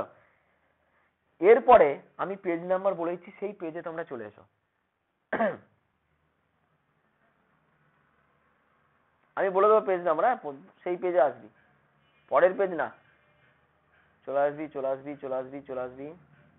কোথায় চলে আসবি? আচ্ছা, পেজ নম্বর 9 চলাই, পেজ নম্বর 9 দেখতে পাচ্ছিস? প্রত্যেকে বার কর পেজ নাম্বার 9। পেজ নাম্বার 9 এর মধ্যে লেখা আছে the composition of the blood. Page নম্বর 9 এর মধ্যে লেখা আছে কম্পোজিশন অফ দ্য ব্লাড। ব্লাডের কম্পোজিশন যদি আমরা দেখি, সবাই দেখতে পাচ্ছি আশা করি, পেজ নম্বর 9, খুঁজে না পেলে বলবি। পেজ নাম্বার 9 এর মধ্যে আমরা দেখতে পাচ্ছি কম্পোজিশন অফ দ্য ব্লাডের মধ্যে দুটো পয়েন্ট আছে, একটা হচ্ছে প্লাজমা, আর একটা হচ্ছে মানে ব্লাড প্লাজমা, আর একটা হচ্ছে ব্লাড কর্পাসেল। একটা প্লাজমা আর একটা হচ্ছে কর্পাসেল। কর্পাসেল মানে হচ্ছে কণিকা, আমরা জানি। ব্লাডের প্লাজমা আর একটা হচ্ছে রক্তকণিকা। দেখো, প্লাজমা আবার অনেকগুলো জিনিস নিয়ে গঠিত। প্লাজমা প্রোটিন, সববার ফার্স্টে লেখা আছে প্লাজমা প্রোটিন, যেমন অ্যালবুমিন, গ্লোবিউলিন, এগুলো হচ্ছে বিভিন্ন রকম plasma protein. Plasma protein, organic substance আছে, ওয়াটার আছে, ওয়াটার থেকে 90% ওয়াটার থাকে আমাদের, অ্যান্ড অর্গানিক সাবস্টেন্স থাকবে। কি কি অর্গানিক সাবস্টেন্স থাকবে? যেমন ইউরিয়া, ইউরিক অ্যাসিড, গ্লুকোজ, এরকম বিভিন্ন রকম টাইপের অর্গানিক সাবস্টেন্স থাকবে। ইনঅর্গানিক কিছু সাবস্টেন্স থাকবে, যেমন সোডিয়াম, পটাশিয়াম, ক্যালসিয়াম, ক্লোরিন, এই যে ইনঅর্গানিক যে আয়নগুলো, সেই আয়নগুলো কিন্তু ইনঅর্গানিকের মধ্যে পড়ে। তো অর্থাৎ আমরা দেখতে পাচ্ছি ব্লাডের যে প্লাজমা, সেই প্লাজমাটা বিভিন্ন রকম প্লাজমা প্রোটিন থাকবে, ওয়াটার থাকবে, অর্গানিক সাবস্টেন্স থাকবে, ইনঅর্গানিক সাবস্টেন্স থাকবে, বিভিন্ন রকম সাবস্টেন্স নিয়ে কিন্তু এটা গঠিত। আর অপর দিকে যদি আমরা দেখি ব্লাড কর্পাসেল, ব্লাড কর্পাসেলটা কিন্তু তিনটে জিনিস নিয়ে গঠিত। একটা হলো এরিথ্রোসাইট, সেকেন্ড হচ্ছে লিউকোসাইট, থার্ড হচ্ছে থ্রম্বোসাইটস। তাহলে সবকিছু কিন্তু সাইটস, লাস্টে কিন্তু সাইটস আছে। এই যে এরিথ্রোসাইট, এর অপর নাম হচ্ছে আরবিসি, অর্থাৎ যেটাকে বাংলায় বলা হয় লোহিত রক্তকণিকা। লিউকোসাইট, এটাকে শর্ট ফর্মে বলা হয় ডব্লিউবিসি, অর্থাৎ হোয়াইট ব্লাড সেল, যেটা অপর নাম হচ্ছে শ্বেত রক্তকণিকা। নেক্সট 3 নম্বর পয়েন্টটা হচ্ছে থ্রম্বোসাইটস, যেটা অপর নাম হচ্ছে অনুচক্রিকা বা প্লেটলেট, যেটাকে ইংলিশে প্লেটলেট বলি বা এটার বাংলা হচ্ছে অনুচক্রিকা, বা এটারই অপর নাম হচ্ছে থ্রম্বোসাইট। এই তিনটে হচ্ছে আমাদের বডিতে মেন ব্লাড কর্পাসেল, অর্থাৎ কর্পাসেল মানে হচ্ছে কণিকা। আমাদেরকে এই সূত্র থেকে কিন্তু একটু একটু করে ইংলিশ শিখে নিতে হবে। এবার দেখো, ব্লাড কর্পাসেল মানে হচ্ছে রক্ত কণিকা, বাংলা নিয়ে এই তিনটেই পড়ে। এবার এই দেখো, এবার এর মধ্যে থেকে আমরা তুলে আনলাম কাকে? লিউকোসাইটটাকে। লিউকোসাইট আবার সব থেকে বড় ক্লাসিফিকেশন আছে। অনেক সময় পুরো ব্লাডের কম্পোজিশনটাকে দেয় না, শুধু দিয়ে দেয় বলতো লিউকোসাইট, বা আমাদের যে শ্বেত রক্তকণিকা, আমাদের যে ডব্লিউবিসি আছে তার সেটা ক্লাসিফিকেশন লেখো তো। তখন দেখো ক্লাসিফিকেশন লেখা আছে। এটাকে মেনলি দুটোর উপর বেস করা হয়, একটাকে বলে গ্রানুলোসাইট আর একটাকে বলে অ্যাগ্রানুলোসাইট। এগুলো টুকটাক আমরা সবাই পড়েছি। গ্রানিউলস যদি প্রেজেন্ট থাকে, যে সমস্ত ডব্লিউবিসির মধ্যে গ্রানিউলস প্রেজেন্ট থাকবে, অর্থাৎ based on the depend on the presence of the granules, মানে আমাদের গ্রানিউলস গুলো প্রেজেন্টের উপর বেস করে আমাদের ক্লাসিফিকেশনটা করা হয়েছে। যদি গ্রানিউলস প্রেজেন্ট থাকে যে সমস্ত ডব্লিউবিসির মধ্যে বা শ্বেত রক্তকণিকার মধ্যে, সেগুলো বলে গ্রানুলোসাইট, আর যাদের মধ্যে প্রেজেন্ট থাকবে না সেগুলো বলে অ্যাগ্রানুলোসাইট। তো গ্রানুলোসাইটের মধ্যে ভাগ আছে কি? Eosinophil, basophil, neutrophil. একটা কমন কথা, এই যে আমাদের হাঁচি কাশি অ্যালার্জির যে প্রবলেমটা হয়, সেটা কিন্তু আমাদের এই যে লেখা আছে ইওসিনোফিল, এই ইওসিনোফিল লেভেল যখন আমাদের বডিতে বেড়ে যায়, তখন নর্মাল যে লেভেল থাকে তার থেকে যখন বেড়ে যায়, তখন কিন্তু আমাদের বডিতে এই হাঁচি কাশি মানে কাশতে দেখা যায়, অল্পতি কাশি হচ্ছে বারবার, এই প্রবলেমগুলো কিন্তু দেখা যায়। ওই জন্য কাশি হলে সবাই বলে ব্লাড টেস্ট করো, মানে ইওসিনোফিল লেভেলটা টেস্ট করতে বলে। নেক্সট হচ্ছে আমাদের বেসোফিল আছে, নিউট্রোফিল আছে। দেখো পার্সেন্টেজ গুলো লেখা আছে। ইওসিনোফিল থাকবে 1 থেকে 2%, বেসোফিল থাকবে 0.5 থেকে 2%, নিউট্রোফিল থাকবে 40 থেকে 60%। এরকম বিভিন্ন পার্সেন্টেজ গুলো কোনটা কত পার্সেন্ট থাকবে সেটাও কিন্তু ক্লাসিফিকেশনের মধ্যে দিয়ে দিও, তাহলে ক্লাসিফিকেশনটা স্ট্যান্ডার্ড হয়। নেক্সট হচ্ছে অ্যাগ্রানুলোসাইট। অ্যাগ্রানুলোসাইটের দুটো ভাগ আছে, একটা হচ্ছে লিম্ফোসাইট আর একটা হচ্ছে মোনোসাইট। দুটো ভাগ, লিম্ফোসাইট আর একটা হচ্ছে মোনোসাইট। লিম্ফোসাইট থাকবে 20 থেকে 30%, মোনোসাইট থাকবে কত? 4 থেকে 8%। একটু জুম করে জিনিসটা বোঝার চেষ্টা করো, এগুলো দেখতে পাওয়া যাবে। এই হচ্ছে আমাদের ব্লাডের কম্পোজিশন। এই ব্লাডের কম্পোজিশন অত্যন্ত খুবই ইম্পর্টেন্ট, এটা ভালো করে আমাদের লিখে লিখে প্র্যাকটিস করতে হবে। কিন্তু লিখে লিখে হোক বা ডিসকাশনের মাধ্যমে হোক, আমাদের কিন্তু এই জায়গাটা মনে রাখতে হবে। বোঝা গেল?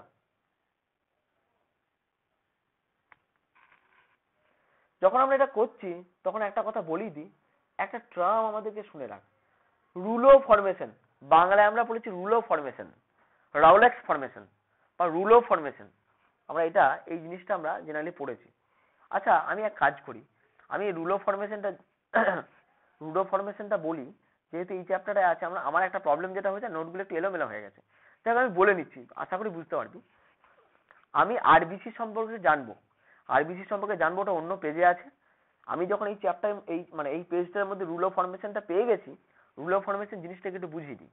তারপর আমরা আরবিসি কি, ডব্লিউবিসি কি, প্লেটলেট কি, এগুলোর সম্বন্ধে আমরা টুকটাক করে জানবো। ঠিক আছে? আগে আমি একটা দেখে নিই যে লেখা আছে, ইংলিশে লেখা আছে রাউলেক্স ফরমেশন, রাউলেক্স, বা এটাকে বাংলাতে বলা হয় রুল অফ ফরমেশন। তাহলে তাহলে দাদা, রুল অফ ফরমেশন বা রাউলেক্স ফরমেশন জিনিসটা কি? আচ্ছা, আরবিসি যদি আমরা স্ট্রাকচার দেখি বা শেপ দেখি না, তাহলে দেখতে পাবো কেমন বাইকনকেভ টাইপের। বাইকনকেভ কেমন হয় না, ভিতরের দিকটা ঢোকা হয়। আমি আমি বাইকনকেভ টাইপের ছবিটা অলরেডি আমি এঁকে দিয়েছি দেখ। এছাড়া আমার কাছে এক্সট্রা একটা পিকও আছে, আমি পাঠিয়ে দিচ্ছি। তো আমি একটা ছবি এঁকেছি, ওটা দেখেও বুঝতে পারবি যে এটা বাইকনকেভ টাইপের হয়। এই বাইকনকেভ টাইপের হওয়া মানে ভিতরের দিকটা একটু ঢুকে যাবে, সে বাটির মতো ছোট, একটু তলার দিকটা ঢুকবে, ওপরটা একটু উঠে থাকবে। এই বাইকনকেভ শেপের কারণে জানিস কি হয়, একটা আরবিসি আর একটা আরবিসির ওপর স্টিক হয়ে যায়। স্টিক মানে লেগে যায়। যেমন আমাদের 1 টাকার কয়েনগুলো দেখেছিস, 1 টাকার কয়েনগুলো যদিও প্লেন, তবু আমি এক্সাম্পল দিচ্ছি। 1 টাকার কয়েনগুলোকে একটার সাথে অপর একটা দিয়ে চিটিয়ে দেওয়া হয়, তাহলে ঠিক যেরকম কন্ডিশনটা হবে, এই আরবিসি গুলো কি হয়, এই বাইকনকেভ মানে এই যে আমাদের যে তলার দিকটা একটু ঢোকা পড়া, উপরের দিকটা এই যে স্ট্রাকচার, এই যে বাইকনকেভ যে আকার, এই আকারের কারণের জন্য এরা কিন্তু একটা অপরের সাথে স্টিক হয়ে যায়, লেগে গিয়ে কয়েনের মতো কিন্তু একটা আকার মানে ধারণ করে। দেখো বলছি, it is an condition of the RBC, এটা আরবিসির এমন একটা সিচুয়েশন বা এমন একটা condition to stick to one another like a pile of coin. একটা কয়েন যেমন একটা অপরের সাথে স্টিক হয়ে গেলে ঠিক যেমনটা লাগে আরবিসি গুলোর এই যে শেপ, এই যে আমাদের বাইকনকেভ শেপ, এই বাইকনকেভ শেপের হওয়ার কারণের জন্য একটা অপরের সাথে লেগে যায়, যে ঠিক কয়েনের মতো আকার ধারণ করে। আমরা দেখতে পাচ্ছি ছবিতে কেমন কয়েনের মতো আকার ধারণ করে আছে। এই যে স্ট্রাকচার, এই যে এরকম ভাবে যে একটা স্ট্রাকচার ফরমেশন করেছে, এটাকে আমরা বলবো রাউলেক্স ফরমেশন বা রুলো ফরমেশন। বাংলাতে রুলো ফরমেশন, ইংলিশে রাউলেক্স ফরমেশন বলা হচ্ছে। বুঝতে সমস্যা আছে? তাহলে আরবিসির বাইকনকেভ যে শেপ, সেই শেপ হওয়ার কারণে একে অপরের সাথে স্টিক হয়ে যায়, লেগে যায়। কার মতো? যেমনটা অনেকগুলো 1 টাকার কয়েনকে বা 2 টাকার কয়েনকে বা 5 টাকার কয়েনকে যদি আমরা একসাথে মানে জয়েন করি, ঠিক যেমনটা লাগবে, ঠিক আরবিসি গুলোকে ঠিক সেরকমটা লাগে। ওই হচ্ছে like a pile of coin, মানে যখন অনেকগুলো কয়েন একসাথে অ্যাটাচ থাকে তার মতো, ওই জন্য হচ্ছে like a pile of coin. বোঝা গেছে রুল অফ ফরমেশন জিনিসটা? এরকম স্ট্রাকচার রুল অফ ফরমেশন আমাদের বডিতে হয়। বডিতে কোনো কোনো সময় রাউলেক্স ফরমেশন হতে দেখা যায়। মানে এটা কোনো ইয়ে না, একে অপরের সাথে স্ট্রিক হয়ে যায়। দেখ আরবিসি আমরা যেমন আমাদের লাইফে বিভিন্ন রকম কাজকর্ম করে থাকি না, যখন ইচ্ছা হলো কিছু করলাম, কেউ গান করলো, কেউ আমরা ইয়ে করলাম, তেমনি আরবিসি কে একটা মানুষ হিসেবে ধরে না।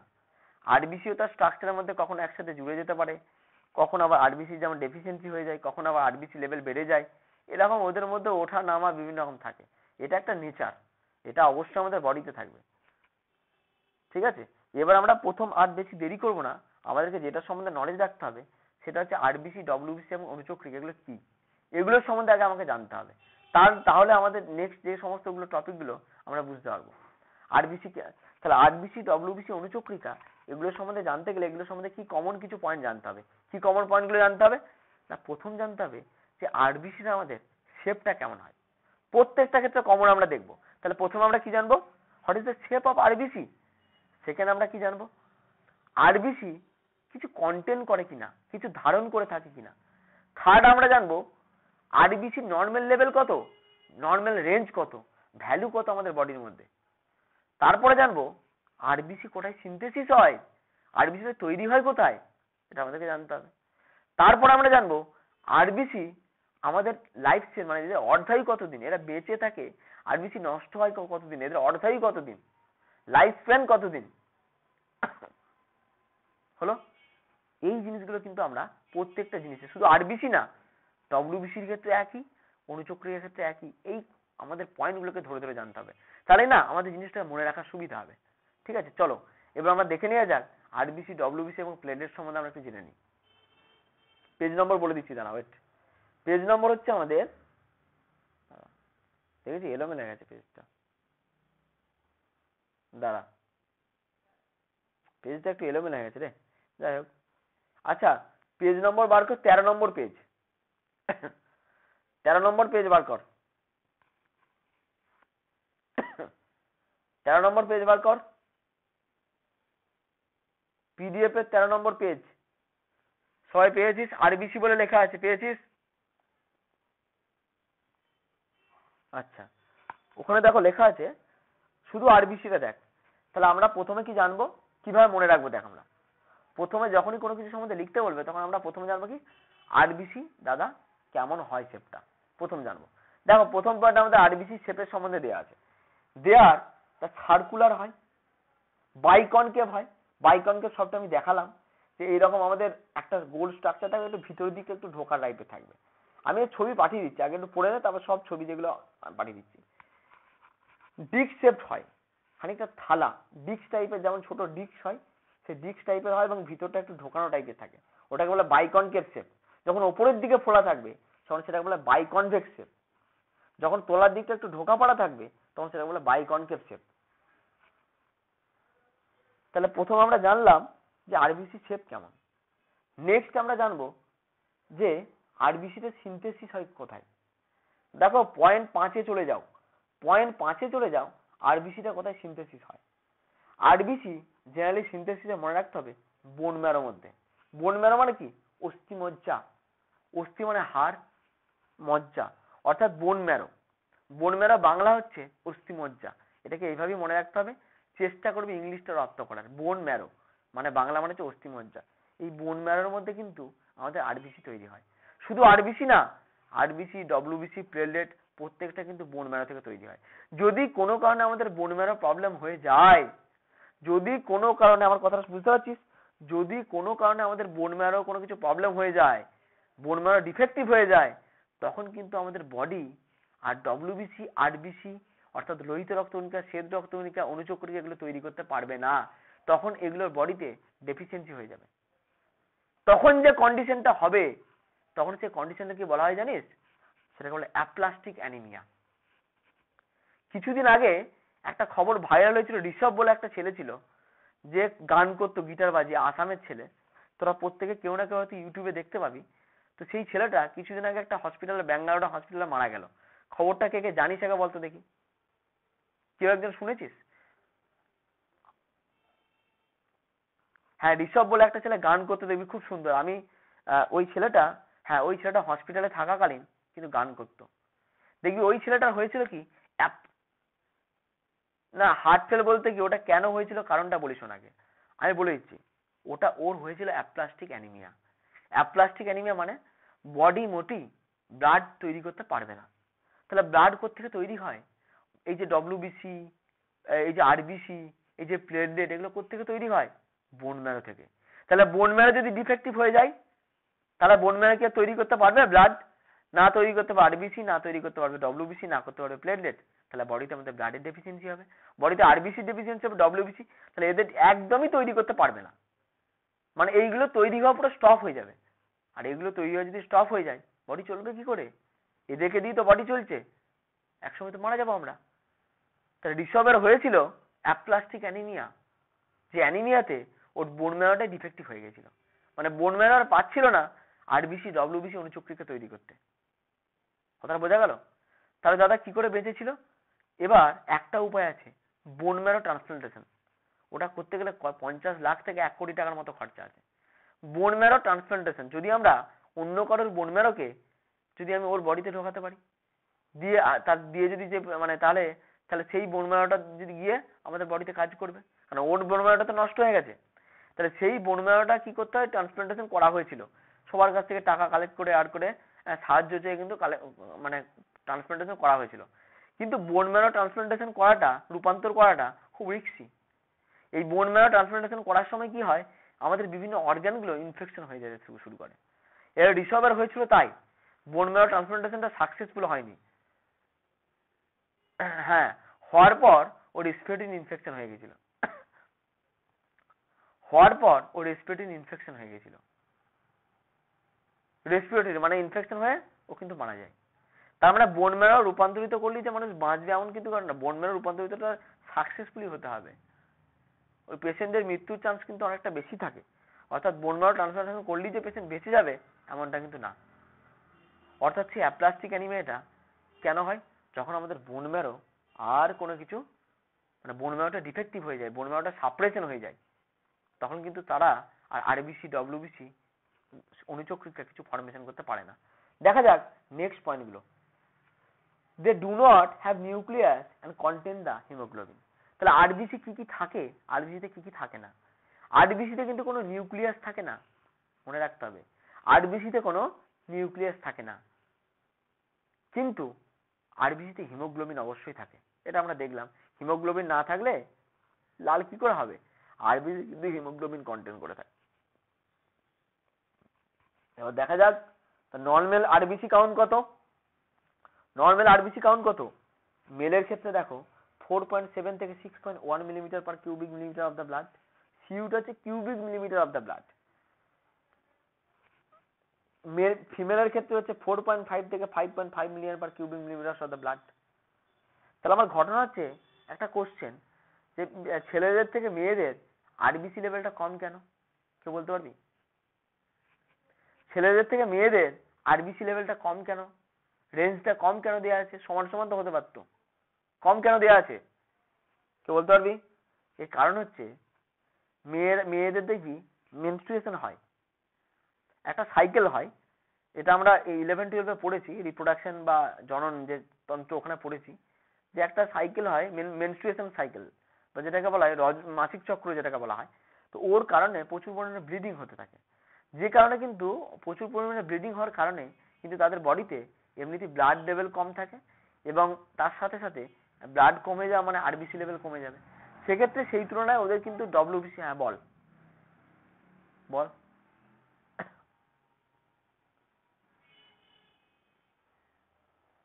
না, মেনস্ট্রুয়েশন হওয়ার আগে পর্যন্ত ওইভাবে তো হলে হবে না, এরকম আগে পরে কি হয় তাই? এগুলো তো একটা পার্টিকুলার 28 দিন অন্তর অন্তর হতে থাকে। তো এরকম রেগুলারিটি থাকার কারণের জন্য কোনোভাবেই এরকম ছেলেদের থেকে বেশি বা সমান সমান হতে পারে না। রেগুলার তো হয়, মানে এটা তো আর এমন না যে একবার হয়ে বন্ধ হয়ে গেল, একটা এজের পরে সে থামে, কিন্তু একটা মানে এগুলো তো রেগুলার হতে থাকে। তো এই সিচুয়েশনটার জন্য মেনলি, এই সিচুয়েশনটার জন্য এবার কারো কারো কেউ কেউ প্রথম থেকে হয়তো দেখা যাচ্ছে যে খাবার দাবার আয়রন জাতীয় খাবার ঠিকঠাক খায় না বা ঠিকঠাক করে খাবার ইয়ে করছে না, তার বডিতে ব্লাড ফর্মেশন সেই কারণের জন্য হচ্ছে না। কারণ অনেক কিছু থাকে, কিন্তু তবুও আমি মেন যে জায়গাটার কারণে সব থেকে বেশি হয় সেটা আমি বললাম, সেই কারণে তুলনামূলক একটু কম থাকে। হ্যাঁ বল।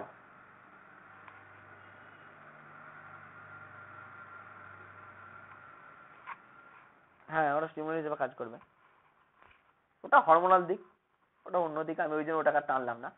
এবার দেখ, যদি আমরা একটার পর একটা লিঙ্ক করে টানতে থাকি না, তাহলে সে আমি গল্পতে যদি ঢুকে যাই তাহলে সে আর শেষ হবে না, মানে একটার সাথে আর একটা এতটা ইন্টারলিঙ্কড। কিন্তু আমাকে ইচ্ছা করে একটু খেপ খেপ ছেড়ে ছেড়ে যেতে হচ্ছে, কেন আমাদের মেন টপিক গুলো আমরা তখন হারিয়ে যাবো, বুঝতে পারলি? তো মেন কথা হচ্ছে, দেখো নেক্সট হচ্ছে তার লাইফ স্প্যান হচ্ছে কত, লাইফ স্প্যান হচ্ছে 120 ডে, 120 দিনের বেশি আরবিসি থাকবে না, তারপর আবার নতুন আরবিসি তৈরি হবে, এরকম হচ্ছে ব্যাপার। দেখো আমি এই এই তালে তালে কিন্তু আমি একটা কথা বলে ফেললাম। দেখো উপরে একটা জিনিস লেখা আছে, আমি লিঙ্ক করে বললাম কিন্তু, দেখো উপরে লেখা আছে অ্যাপ্লাস্টিক অ্যানিমিয়া। দেখো বলছি occur due to the suppression of the bone marrow function. যখন বোন ম্যারো ফাংশনটা সাপ্রেস হয়ে যায়, সাপ্রেস হয়ে যায় মানে ওই ডিফেক্টিভ, অর্থাৎ দুটো ওয়ার্ড হয় ইংলিশ, জানিস তো? একটা বলে স্টিমুলেশন হওয়া, স্টিমুলেট হওয়া, আর একটা বলে সাপ্রেস হওয়া বা ডিপ্রেস হওয়া। বলে না যে লোকটা ডিপ্রেস হয়ে গেছে, মানে ও চুপচাপ হয়ে গেছে, শান্তশিষ্ট ডিপ্রেস কন্ডিশন আছে, ডিপ্রেশনে আছে, বলে না? সে ডিপ্রেস হয়ে যা, সাপ্রেস হয়ে যা, এই ব্যাপারগুলো অর্থ হচ্ছে বোন ম্যারো ফাংশনটা চেপে যাচ্ছে, বোন ম্যারোটা কাজ করতে পারছে না। It can caused by the chemicals and radiation and the heat. অনেক সময় কারো কারো আবার ক্রমক্রম থাকে, মানে বংশানুগতিক ভাবে থাকে। অনেকের আবার কেমিক্যাল, কোনো ধর বডিতে কোনো কারণে কেমিক্যালের ইয়ে হয়েছে, ভুলভাল কেমিক্যাল বডিতে চলে গেছে, বা কোনো রেডিয়েশনের ফলে হয়, বা এমন কোনো, আমি বললাম এমন কোনো ড্রাগ তোমরা নিচ্ছ যে ড্রাগের ফলে কিন্তু অনেক সময় কি হয়, আমাদের এই প্রবলেমটা হতে পারে। এবং অ্যাপ্লাস্টিক এনিমিয়াতে আর একটা পয়েন্ট এখানে মিস্টেক হয়ে গেছে, সেই পয়েন্টটা তোরা অ্যাড করে নিতে পারিস, যে যখন আমাদের বোন ম্যারোটা সাপ্রেশন হচ্ছে, তারপরে লিখে দিবি as a result the bone marrow can not produce the WBC RBC and platelet. As a result মানে এর ফলে bone marrow can not produce, can not মানে পারে না তৈরি করতে কি, ডব্লিউবিসি আরবিসি প্লেটলেট। এই পয়েন্টটা তোরা এক্সট্রা অ্যাড করে নিতে পারিস। তাহলে অ্যাজ এ রেজাল্ট বা ফর দ্য রিজন, এই কারণের জন্য বা এর ফলে, the bone marrow can not produce, তৈরি করতে পারে না, কি তৈরি করতে পারে না, ডব্লিউবিসি আরবিসি প্লেটলেট। এইভাবে সহজভাবে একটা ইংলিশ সেন্টেন্স আমরা তৈরি করব, বল বলিয়ে।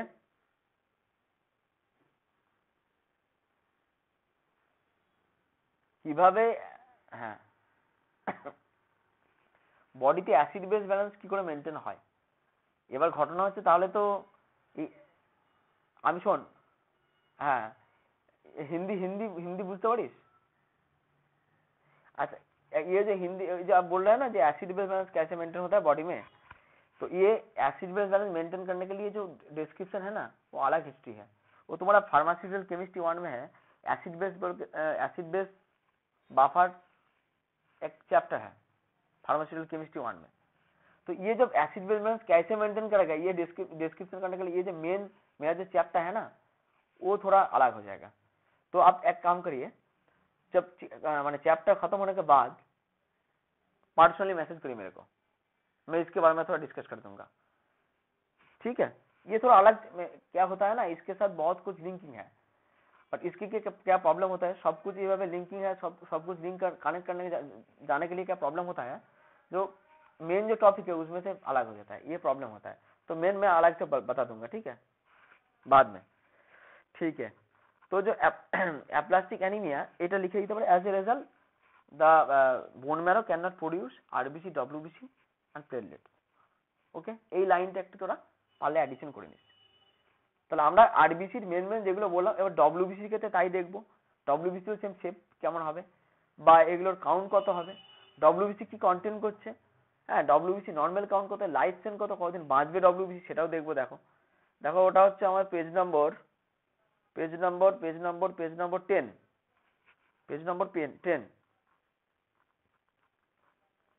10, পেয়েছিস? সবাই বের কর পেজ নম্বর 10। দেখো প্রথম পয়েন্ট হচ্ছে দেয়ার কালারলেস হয়। আরে ডব্লিউবিসির অপর নামই তো white blood sell. WBC stand for white blood sell. Okay, so it is colourless. তো এই কারণে এটাকে কালারলেস বলা হয়। রাউন্ডেড স্ট্রাকচার হয়, গোলাকার হয়, অ্যান্ড অ্যামিবয়েড স্ট্রাকচার। অ্যামিবা দেখেছিস কি? অ্যামিবা দেখেছিস? হ্যাঁ, সে অ্যামিবয়েড খানিকটা হচ্ছে ওই লাইকের স্ট্রাকচার হয়। হ্যাঁ, যদি নাও দেখে থাকিস একটু গুগলের মধ্যে অ্যামিবা লাইক স্ট্রাকচার দেখে নিন। এগুলো নর্মাল, এগুলো নিজেদেরকে একটু তো ইয়ে করতে হবে। অ্যামিবা লাইক স্ট্রাকচার, ওটাকে বলে অ্যামিবয়েড স্ট্রাকচার। নেক্সট ইরেগুলার হয়, এরকম কোনো রেগুলারিটি থাকে না যে সবই একই রকম হবে বা একই শেপ সাইজের হবে, ঠিক আছে? তো নেক্সট হচ্ছে ইট কন্টেন্ট। দেখো প্রথমে আমরা শেপ ইয়েটা দেখলাম, সেখানে হচ্ছে কি কন্টেন্ট করে, ইট content the nucleus.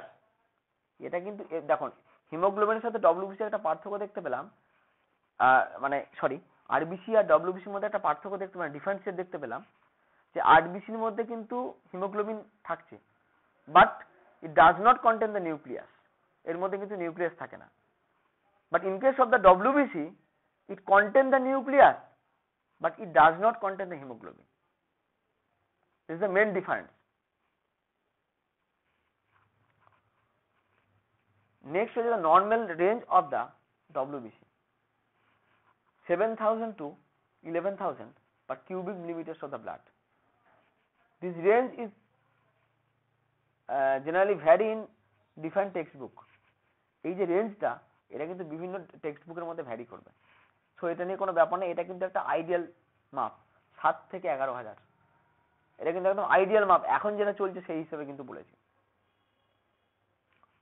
Life span, আচ্ছা life span of the WBC 15 থেকে 20 ডেজ, 15 থেকে 20 দিন। Synthesis in the bone marrow, এটাও কিন্তু বোন ম্যারোর মধ্যে সিনথেসিস হয়। তাহলে কমন কিছু কিছু পয়েন্ট, কোথায় সিনথেসিস হয়, लाइफ स्पेन, इसका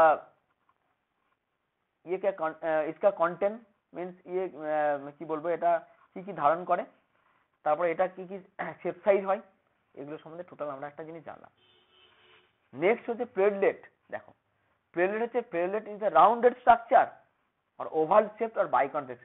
কিছুটা ডিম্বাকৃতি হয়, বাইকনকেভ হয়, মানে উপরের দিকে ডিম কি থাকে, ডিম দেখেছিস ভিতরের দিকে চোপসানা থাকে, এগ স্ট্রাকচার দেখা, এগ ডিম, ডিম কিন্তু ভিতরের দিকে ফোলা থাকে, ইয়ে মানে চপসোনা থাকে না, উপরের দিকে ফোলা টাইপের থাকে। তো বাইকনকেভটা ঠিক ওই রকমই, উপরের দিকে একটু ফোলা টাইপের থাকবে, ওভাল শেপড হতে পারে, বাইকনকেভ টাইপের হতে পারে। তো নর্মাল প্লেটলেট কাউন্ট 2 থেকে 5 lakh per cubic millilitre of the blood, 2 থেকে 5 lakh. Platelet do not have a nucleus like RBC, মানে আরবিসির মতো প্লেটলেটের কিন্তু কোনো রকম নিউক্লিয়াস থাকে না, প্লেটলেটের মধ্যে নিউক্লিয়াস থাকে না। লাইফ স্প্যান কত, 9 থেকে 12 দিন, এর অর্ধায়ু, এ বাঁচে। সিনথেসিস বাই, এটাও কিন্তু বোন ম্যারোর মধ্যে সিনথেসিস হয়, কিন্তু বোন ম্যারোর কোন সেলের মধ্যে সিনথেসিস হয়, megakaryocytes. The name of the cell megakaryocytes, সেলের নামটা হচ্ছে কি, কেটে কেটে উচ্চারণ করবি, মেগা ক্যারিওসাইটস। যে সেলটাকে বলা হয় দৈত্য সেল, বোন ম্যারোর একটা সেল মেগা ক্যারিওসাইটস, যেটাকে বলে দৈত্য সেল, শর্ট ফর্মে বলা হয়। সবার যেমন ডাক নাম থাকে তেমনি ডাক নেম, দৈত্য সেল। এই সেল থেকে কিন্তু আমাদের প্লেটলেট বা অনুচক্রিকা সিনথেসিস হয় বোন ম্যারো। এখন হ্যাঁ বল।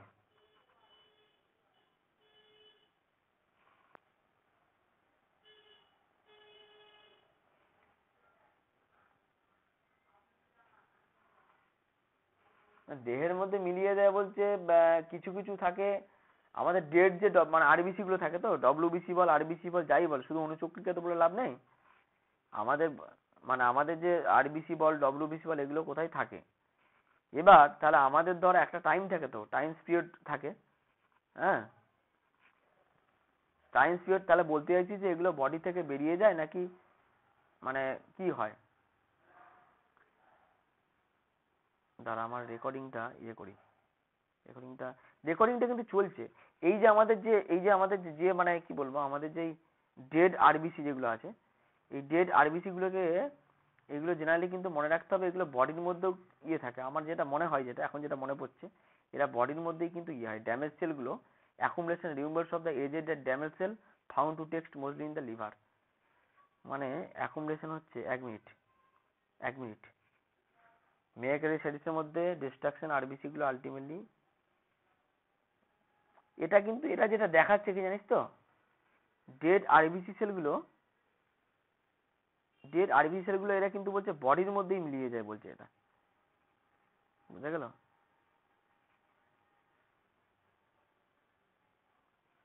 মানে আমার মনে হয় বডির মধ্যে তো মিলিয়ে গেল, ঠিক আছে, আবার ওগুলোকে রিকভার করে নতুন ওগুলো তৈরি হয়, বুঝা গেল। এগুলো বডির বাইরে কিন্তু এলিমিনেশন হয় না, এমন হয় না যে বডির বাইরের মধ্যে দিয়ে বেরিয়ে গেল, তবে বেরোনো থাকলেও কিছু পার্সেন্টেজ। তবে একটা কথা, আবার দেখা যায় কি বলছিস তো, ডব্লিউবিসি সেল কিন্তু আবার ইউরিনের মধ্যে অনেক সময় পাওয়া যায়। ডব্লিউবিসি সেল কিন্তু ইউরিনের মধ্যে, এটাকে পুশ সেল বলা হয়। ডেড ডব্লিউবিসি সেলগুলো কিন্তু ইউরিনের মধ্যে পাওয়া যায়, সেটা আবার প্রেগনেন্সির সময়। যখন প্রেগনেন্ট হয় না, তখন তার ইউরিনের মধ্যে আবার ডেড ডব্লিউবিসি সেল আবার অনেক সময় পাওয়া যায়। সেটা অবশ্য কিছু কিছু প্রেগনেন্সির টাইমে বা কিছু কিছু আমাদের যখন ইউরিনারি ইনফেকশন হয়, সেই ইনফেকশনের সময় পাওয়া যায়।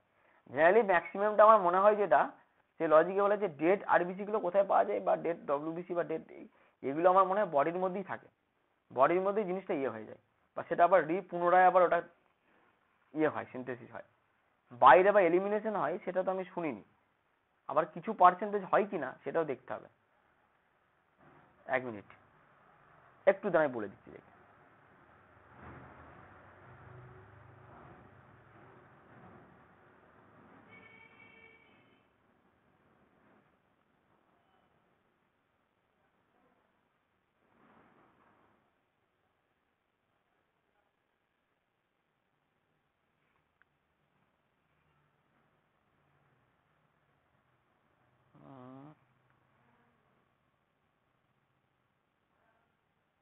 স্প্লিন এবং লিভার,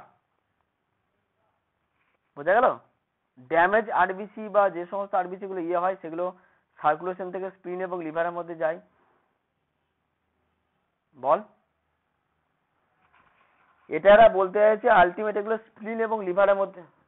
হ্যাঁ আমি ওটা বলবো, বললাম যে কোথায় যায়। ওল্ড এবং পুরনো যে ড্যামেজ আরবিসি, মানে যেগুলো লাইফ স্প্যান শেষ হয়ে যায়, ওগুলো কিন্তু এরা বলতে চাইছে স্প্লিন এবং লিভারের মধ্যে গিয়ে থাকে, এগুলো স্থান হয়ে যায় স্প্লিন এবং লিভারের মধ্যে, বোঝা গেল। এটা যে দিচ্ছে স্প্লিন এবং লিভারের মধ্যে দিচ্ছে। আচ্ছা এরপর যেটা হচ্ছে, এই যে আরবিসি ডব্লিউবিসি, হ্যাঁ বল, শুনতে পাচ্ছি না তোর কথাটা, দূর থেকে আসছে, বল, কথাটা দূর থেকে আসছে, বল। হ্যাঁ বল।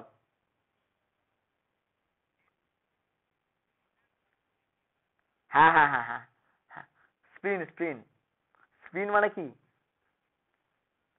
কি বলছিস?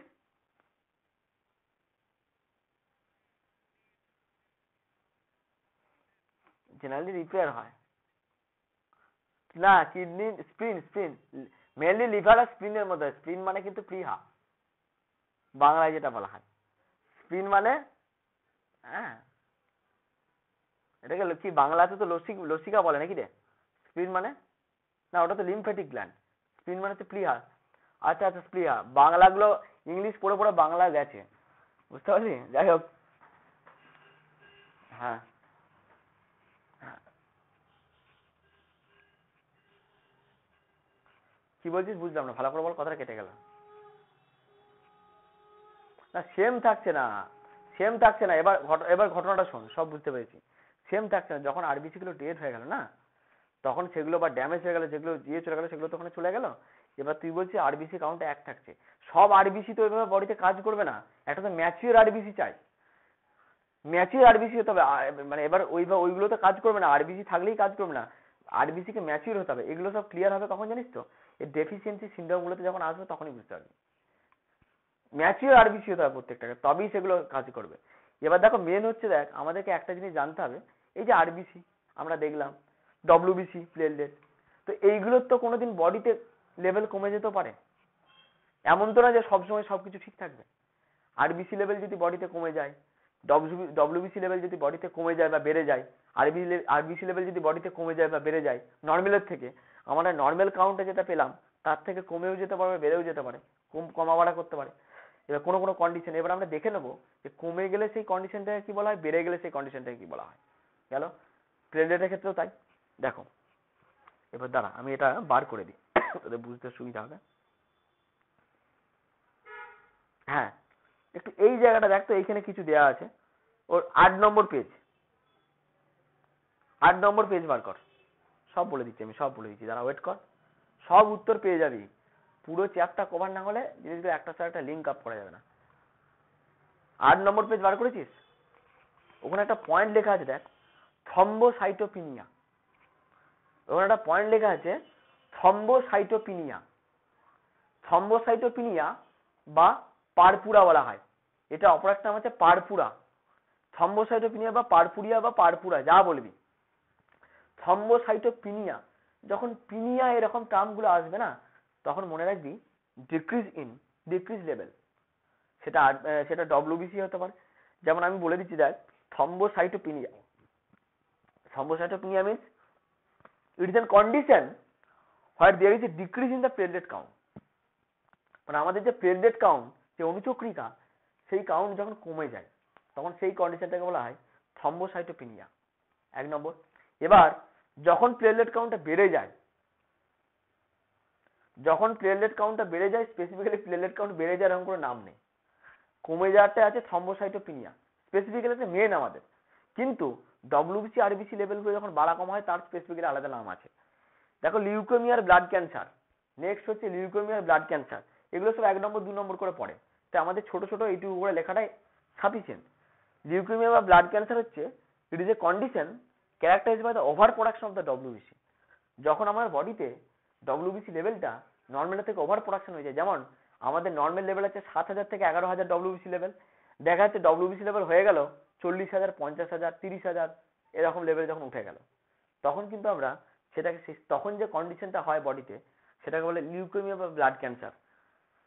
ইট can occur at the any age. এই যে ব্লাড ক্যান্সার, এটা কিন্তু যে কোনো এজে হতে পারে, তবে যাদের হয় সব থেকে কমন কিন্তু নেচারলি আমাদের মতো এই নর্মাল যে পাবলিক, তাদের কিন্তু জেনারেলি সচরাচর এই ব্লাড ক্যান্সার হুট করে হয় না। খুব মানে কোনো রেডিয়েশন এফেক্ট থাকলে বা কোনো উল্টোপাল্টা টক্সিন ড্রাগ ইউজ করার ফলে বা কোনো কিছু এর ফলে হতে পারে, ব্লাডের যদি বড়সড় কোনো ইনফেকশন হয়, বাট তাছাড়া কিন্তু কোনোভাবে আমাদের ব্লাড ক্যান্সার সচরাচর দেখা যায় না, খুব কম লোকের দেখা যায়। কিন্তু যদি হয়, অনেকের আবার চাইল্ডহুড অর্থাৎ বাচ্চাবেলা থেকে একদম টোটাল ব্লাড ক্যান্সার থাকে।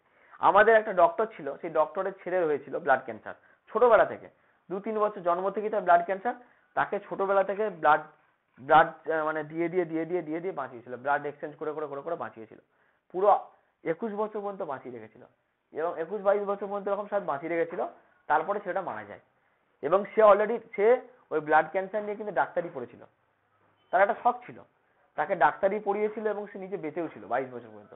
ওইভাবে প্রথম অবস্থায় ধরা পড়েছে ফার্স্ট স্টেজে, যার জন্য ওইভাবে ব্লাড চেঞ্জ করে করে করে করে ওকে বাঁচিয়ে রেখেছিল। ঠিক আছে, এবার এইখানে আমরা দেখতে পেলাম যে ডব্লিউবিসি কাউন্ট যদি বেড়ে যায় তখন কি হয়, এবার ডব্লিউবিসি কাউন্ট কমে গেলে কি হয়, বা আরবিসি লেভেল বাড়া কম হলে কি হয়, সেটা আমরা নেক্সট পেজে আমরা দেখতে পাবো। দাঁড়াও আমি সব বলে দিচ্ছি একবার থেকে, মানে একটু এলোমেলো হয়ে গেছে, কিছু মনে করিস না, পরে এগুলোকে আবার ঠিক করে দেবো। পেজ নম্বর 6, একটু চলেছে তো, পেজ নম্বর 6 পিডিএফ এর পেজ নম্বর 6-এ একটা কথা লেখা আছে, দেখো অ্যানিমিয়া, একটা কথা লেখা আছে অ্যানিমিয়া। এই অ্যানিমিয়াটা কি, যখন আমাদের বডিতে আরবিসি লেভেলটা স্বাভাবিকের থেকে কমে যাবে, বডিতে যখন হিমোগ্লোবিন লেভেলটা কমে যাবে, তখন সেই কন্ডিশনটা বলে অ্যানিমিয়া। দেখো অ্যানিমিয়া কি বলছে, ইট ইজ এ ডিজিজ, প্রথম পয়েন্টে দেখা যাচ্ছে ডেফিসিয়েন্সি অফ দ্য আরবিসির ঘাটতি হবে নর্মালের থেকে। যখন ধরো কারো আরবিসি লেভেল ধরো দেখা যাচ্ছে আমার কত থাকে 5.5 থেকে 6 থাকে, ওটা কমে গিয়ে দেখা যাচ্ছে 2 চলে গেছে, বা 3 লাখে চলে গেছে, বা 1.5 লাখে চলে গেছে, বা 1 লাখে চলে গেছে, এরকম কাউন্ট কমে কমে আসতে থাকে। এবং আমাদের হিমোগ্লোবিন কাউন্ট দেখা যাচ্ছে 7, 8, 9, 4, 5 গুলো তো এক্সেসিভ অ্যানিমিক কন্ডিশন। যখন রিপোর্টে দেখবি 7, 8, 9 পর্যন্ত আছে, তখন তাদের কিছুটা অ্যানিমিক কন্ডিশন আছে কিন্তু। আর তার নিচে নামলেই কিন্তু সেগুলো এক্সেসিভ অ্যানিমিক কন্ডিশন হয়ে দাঁড়াবে। কথাটা বোঝা গেল? এবার দেখো, তাহলে ডেফিসিয়েন্সি অফ দ্য আরবিসি ঘাটতি হবে, এন্ড ডেফিসিয়েন্সি অফ দ্য হিমোগ্লোবিনের ঘাটতি হবে বডিতে, and decrease the oxygen carrying capacity of the blood. আরে বাবা, ব্লাডের মধ্যে যদি হিমোগ্লোবিন লেভেল কমে যায়, ব্লাডের মধ্যে যদি অক্সিজেন লেভেল কমে যায়, তাহলে ওরাই তো ব্লাডে অক্সিজেন কার্বন ডাইঅক্সাইড ক্যারি করছিল। তাহলে এর ফলে ওদের লেভেলটা যদি কমে যায়, তাহলে ওদেরকে যে ক্যারি করছিল সে ক্যারিং ক্যাপাসিটি কমে যাবে। ওদের মধ্যে decrease the oxygen carrying capacity of blood, anaemia. এবার অনেক সময় যেটা বলে যে অ্যানিমিয়াটা অনেক সময় 4 নম্বরে করতে পারে, মানে এটা তো আমরা জাস্ট 1 নম্বর বেসিসে জানলাম যে অ্যানিমিয়াটা কি জিনিস। এবার অ্যানিমিয়ার বেশ কিছু টাইপ আছে, আমরা একটু হালকা করে দেখে নিই। অনেক সময় অ্যানিমিয়াটা 2, 3 নম্বর বা 4 নম্বর কোশ্চেন দিয়ে দিতে পারে, বিভিন্ন টাইপ গুলো অনেক সময় পরীক্ষায় পড়ে যায়। তো ওই জন্য আমাদের অ্যানিমিয়ার টাইপ গুলো সম্বন্ধে একটু জেনে নিই।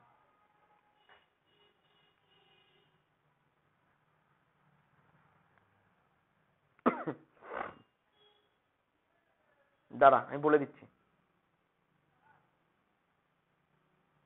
পেজ নম্বর 12, পেজ নম্বর 12তে বার কর, পেজ নম্বর 12 বের করেছিস? পেজ নম্বর 12তে লেখা আছে, দেখ, অ্যানিমিয়া। সবাই বের করেছিস? পেজ নম্বর 12,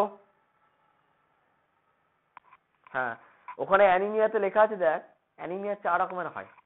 একটা আয়রন ডেফিসিয়েন্সি অ্যানিমিয়া, আমি মেন বলছি, কিন্তু বিভিন্ন রকম অ্যানিমিয়া আছে, আমি বলে দিচ্ছি তবুও। প্রথম আমরা দেখতে পেলাম আয়রন ডেফিসিয়েন্সি অ্যানিমিয়া, তারপর আছে মেগালোব্লাস্টিক অ্যানিমিয়া, তারপর আছে হিমোলাইটিক অ্যানিমিয়া, তারপর আছে অ্যাপ্লাস্টিক অ্যানিমিয়া। 4 রকমের কিন্তু আমাদের মেজর। তো আয়রন ডেফিসিয়েন্সি অ্যানিমিয়ার ক্ষেত্রে কি হয়? ধরো আমরা আয়রন জাতীয় খাবার ঠিকঠাক খাচ্ছি না, বা যে সমস্ত শাকসবজিতে যে সমস্ত খাবারের মধ্যে আয়রন আছে, যেমন সব থেকে আয়রন জাতীয় একটা খাবার হচ্ছে ডুমুর, কাঁচকলা, এগুলোতে সব থেকে বেশি আয়রন পাওয়া যায়। ঠিক আছে? আর হচ্ছে যেমন আর একটা ব্যাপার হচ্ছে, যেমন ধর আমি এক্সাম্পল দিচ্ছি, কিছু কিছু শাক আছে দেখবে, কুলেখাড়া শাক বলা হয় যেটাকে, কুলেখাড়া শাকে দেখবে একটু রক্ত হয় বলে, সে কুলেখাড়া একটা শাক পাওয়া যায়, সে কুলেখাড়া শাকে কিন্তু আয়রন পাওয়া যায়। বোঝা গেল? তো সে আয়রন ডেফিসিয়েন্সি অ্যানিমিয়া, যখন আয়রন জাতীয় খাবার, আয়রন জাতীয় ফুড যখন ডেফিসিয়েন্সি হয়, তখন সেটা বলে আয়রন ডেফিসিয়েন্সি অ্যানিমিয়া। বোঝা গেল? তো এবার 2 নম্বর পয়েন্ট হচ্ছে মেগালোব্লাস্টিক অ্যানিমিয়া। মেগালোব্লাস্টিক অ্যানিমিয়াটা কি হচ্ছে আমি আগে বলে নিই হালকা করে। যখন আমাদের বডিতে বিভিন্ন রকম ভিটামিন আছে, ভিটামিন গুলো তো পড়েছি আমরা, ভিটামিন, আচ্ছা আমরা ভিটামিন গুলোকে পড়েছি, ভিটামিন বি, এ, বি, সি, ডি, ই, বা ভিটামিন বি এর আবার ভাগ আছে, ভিটামিন বি1, বি2, বি3, বি4, বি5, বি6, এরকম করে পড়েছি, ভিটামিন বি12 পর্যন্ত আছে। তাহলে যারা পড়িস না তারা শুনে রাখ, তো বিভিন্ন রকম ভিটামিন আমাদের বডিতে পাওয়া যায়। তো ভিটামিন বি12 যেটা আছে, সেই ভিটামিন বি12 এর যদি বডিতে ডেফিসিয়েন্সি হয়, বা আমাদের ফলিক অ্যাসিডের যদি বডিতে ডেফিসিয়েন্সি হয়, তখন কিন্তু আমাদের যে অ্যানিমিক কন্ডিশনটা হয়, তখন সেটা বলে megaloblastic anaemia. What do you মিন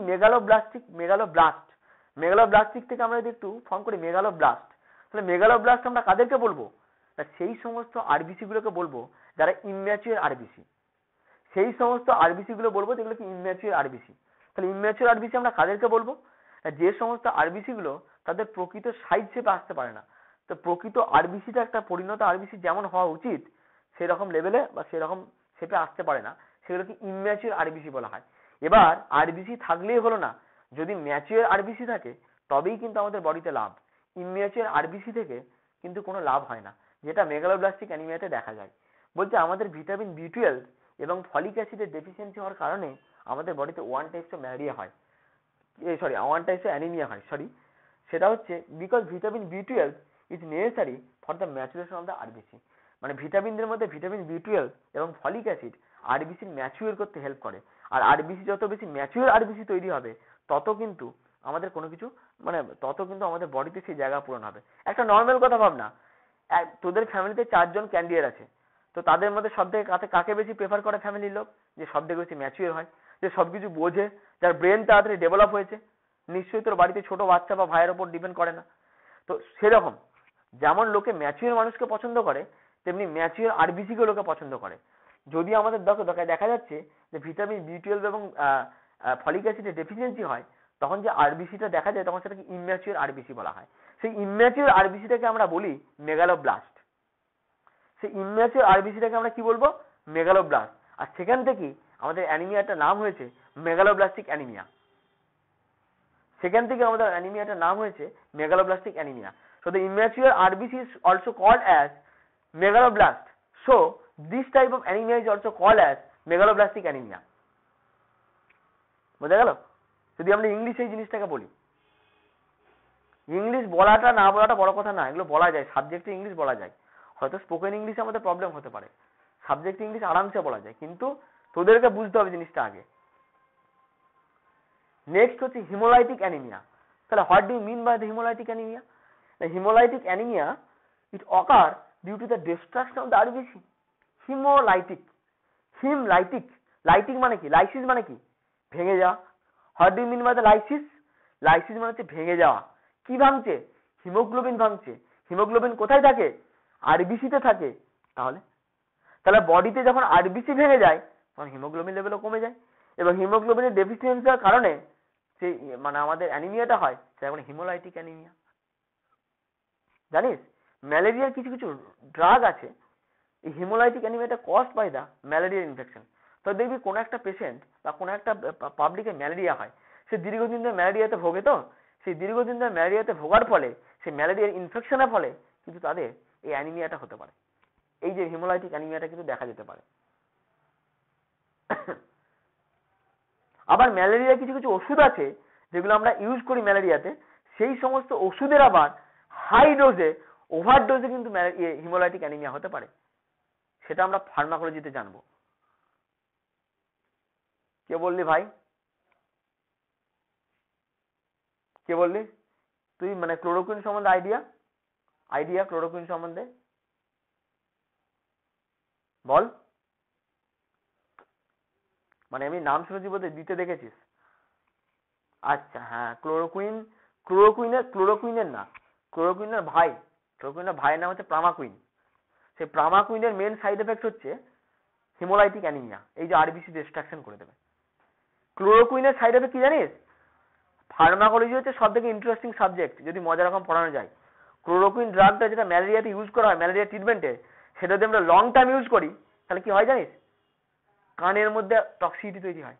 কানে কিছুদিন পরে দেখবি কানে শুনতে পাচ্ছিস না, ঝি ঝি ঝি ঝি ঝি ঝি করে আওয়াজ হয় দেখবি কানের মধ্যে একটা গেল। আবার চোখেও দেখতে অল্প স্বল্প দেখতে পাবি রেগুলার লং টার্ম যদি আমরা ইউজ করতে থাকি এই ক্লোরোকুইনটাকে। বুঝতে পারলি? এগুলো ফার্মাকোলজিতে আছে, এগুলো ইন্টারেস্ট হবে। এখন তো আর তোদের নেই, যাই হোক, তোদের সেকেন্ড ইয়াররা পড়ছে এখন, যাই হোক। তো এরকম বিভিন্ন ড্রাগের ফলে হতে পারে, অ্যান্টি ম্যালেরিয়া ড্রাগ বা ম্যালেরিয়া ইনফেকশনের ফলে হতে পারে, কিংবা আমাদের এগুলো অনেক সময় আবার বংশানুক্রমিক ভাবে অনেকে দেখা যায় যে তার জন্ম থেকে আবার হিমোলাইটিক অ্যানিমিয়া হয়ে আছে। কথাটা বোঝা গেল? নেক্সট আমাদের পড়ে হলো অ্যাপ্লাস্টিক অ্যানিমিয়া। অ্যাপ্লাস্টিক অ্যানিমিয়াতে অলরেডি আমি ওখানে বলেই দিয়েছি একটু আগে, যে আমাদের বোন ম্যারো যদি সাপ্রেশন হয়ে যায়, বোন ম্যারো যদি রেস্ট্রাকশন হয়ে যায়, বোন ম্যারো যদি অক্ষম হয়ে যায়, তাহলে কি হবে? সে আরবিসি ডব্লিউবিসি প্লেটলেট তৈরি করতে পারবে না, যার ফলে কিন্তু আমাদের একটা অ্যানিমিক কন্ডিশন সিচুয়েশন তৈরি হবে। সেটা কি কারণে হতে পারে? ওই যে বললাম, বিভিন্ন কোনো ড্রাগের ওভারডোজের ফলে হতে পারে, কোনো কেমিক্যাল বা কোনো রেডিয়েশন নিয়েছি, বা ক্যান্সারে কেমোথেরাপি করা হয়েছে, যার ফলে কিন্তু অনেক সময় এগুলো বোন ম্যারো সাপ্রেস হতে পারে।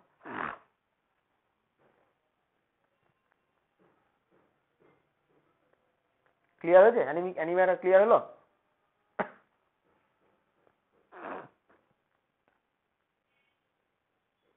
আচ্ছা, 5 নম্বর পেজে আসো। কত নম্বর? দাঁড়া, পেজটা ভুলে গেলাম। 11 নম্বর পেজ। 11 নম্বর পেজ বার করো। 11 নম্বর পেজ।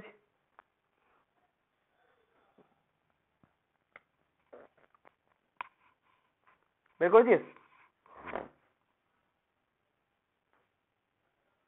11 নম্বর পেজ দেখো। 11 নম্বর পেজে বলা আছে যে লিউকোপিনিয়া। What is লিউকোপিনিয়া? লিউকোপিনিয়া হচ্ছে আমরা ডব্লিউবিসি লেভেল যখন বেড়ে যায় তখন আমরা যেটা শুনলাম সেটা হচ্ছে কি লিউকেমিয়া বা ব্লাড ক্যান্সার, তাই তো? ব্লাড ক্যান্সার আমরা সকলে শুনেছি। তো এখন ডব্লিউবিসি লেভেল যদি কমে যায় তখন কি হবে? লিউকোপিনিয়া হবে। দেখা যায় ইট is a condition where the numbers of the WBC also decreases. এটা এমন একটা কন্ডিশন যেখানে ডব্লিউবিসি নাম্বারটা ডিক্রিজ হয়, কমে যায়। ইট ক্যান কজ, এটা হতে পারে by the infection of some drug. WBC level কখন ওই যে বললাম যে আমরা যদি কেমোথেরাপি ড্রাগ নিই, ধরো কারো কেমো চলছে, ক্যান্সারে কেমো নেওয়া হচ্ছে, বা কিছু কিছু ড্রাগ আছে যেমন ক্লোরামফেনিকেল বলে একটা ড্রাগ আছে, সেই ড্রাগটা নিলে কিন্তু aplastic anaemia, bone marrow depression, leukopenia আমরা সমস্ত লেভেলে কমে যায়। সোজাভাবে মনে রাখবি, আমরা ক্যান্সারে কেমোথেরাপি বা রেডিয়েশন থেরাপি যদি করি সেক্ষেত্রে কিন্তু লিউকোপিনিয়া কন্ডিশন দেখা যায়। কেন? তার কারণ যখন ক্যান্সার হয় বা যখন বডিতে আমাদের কোনো বড়সড় ইনফেকশন হয় তখন ডব্লিউবিসি লেভেল কিন্তু কিছুটা বাড়া থাকে।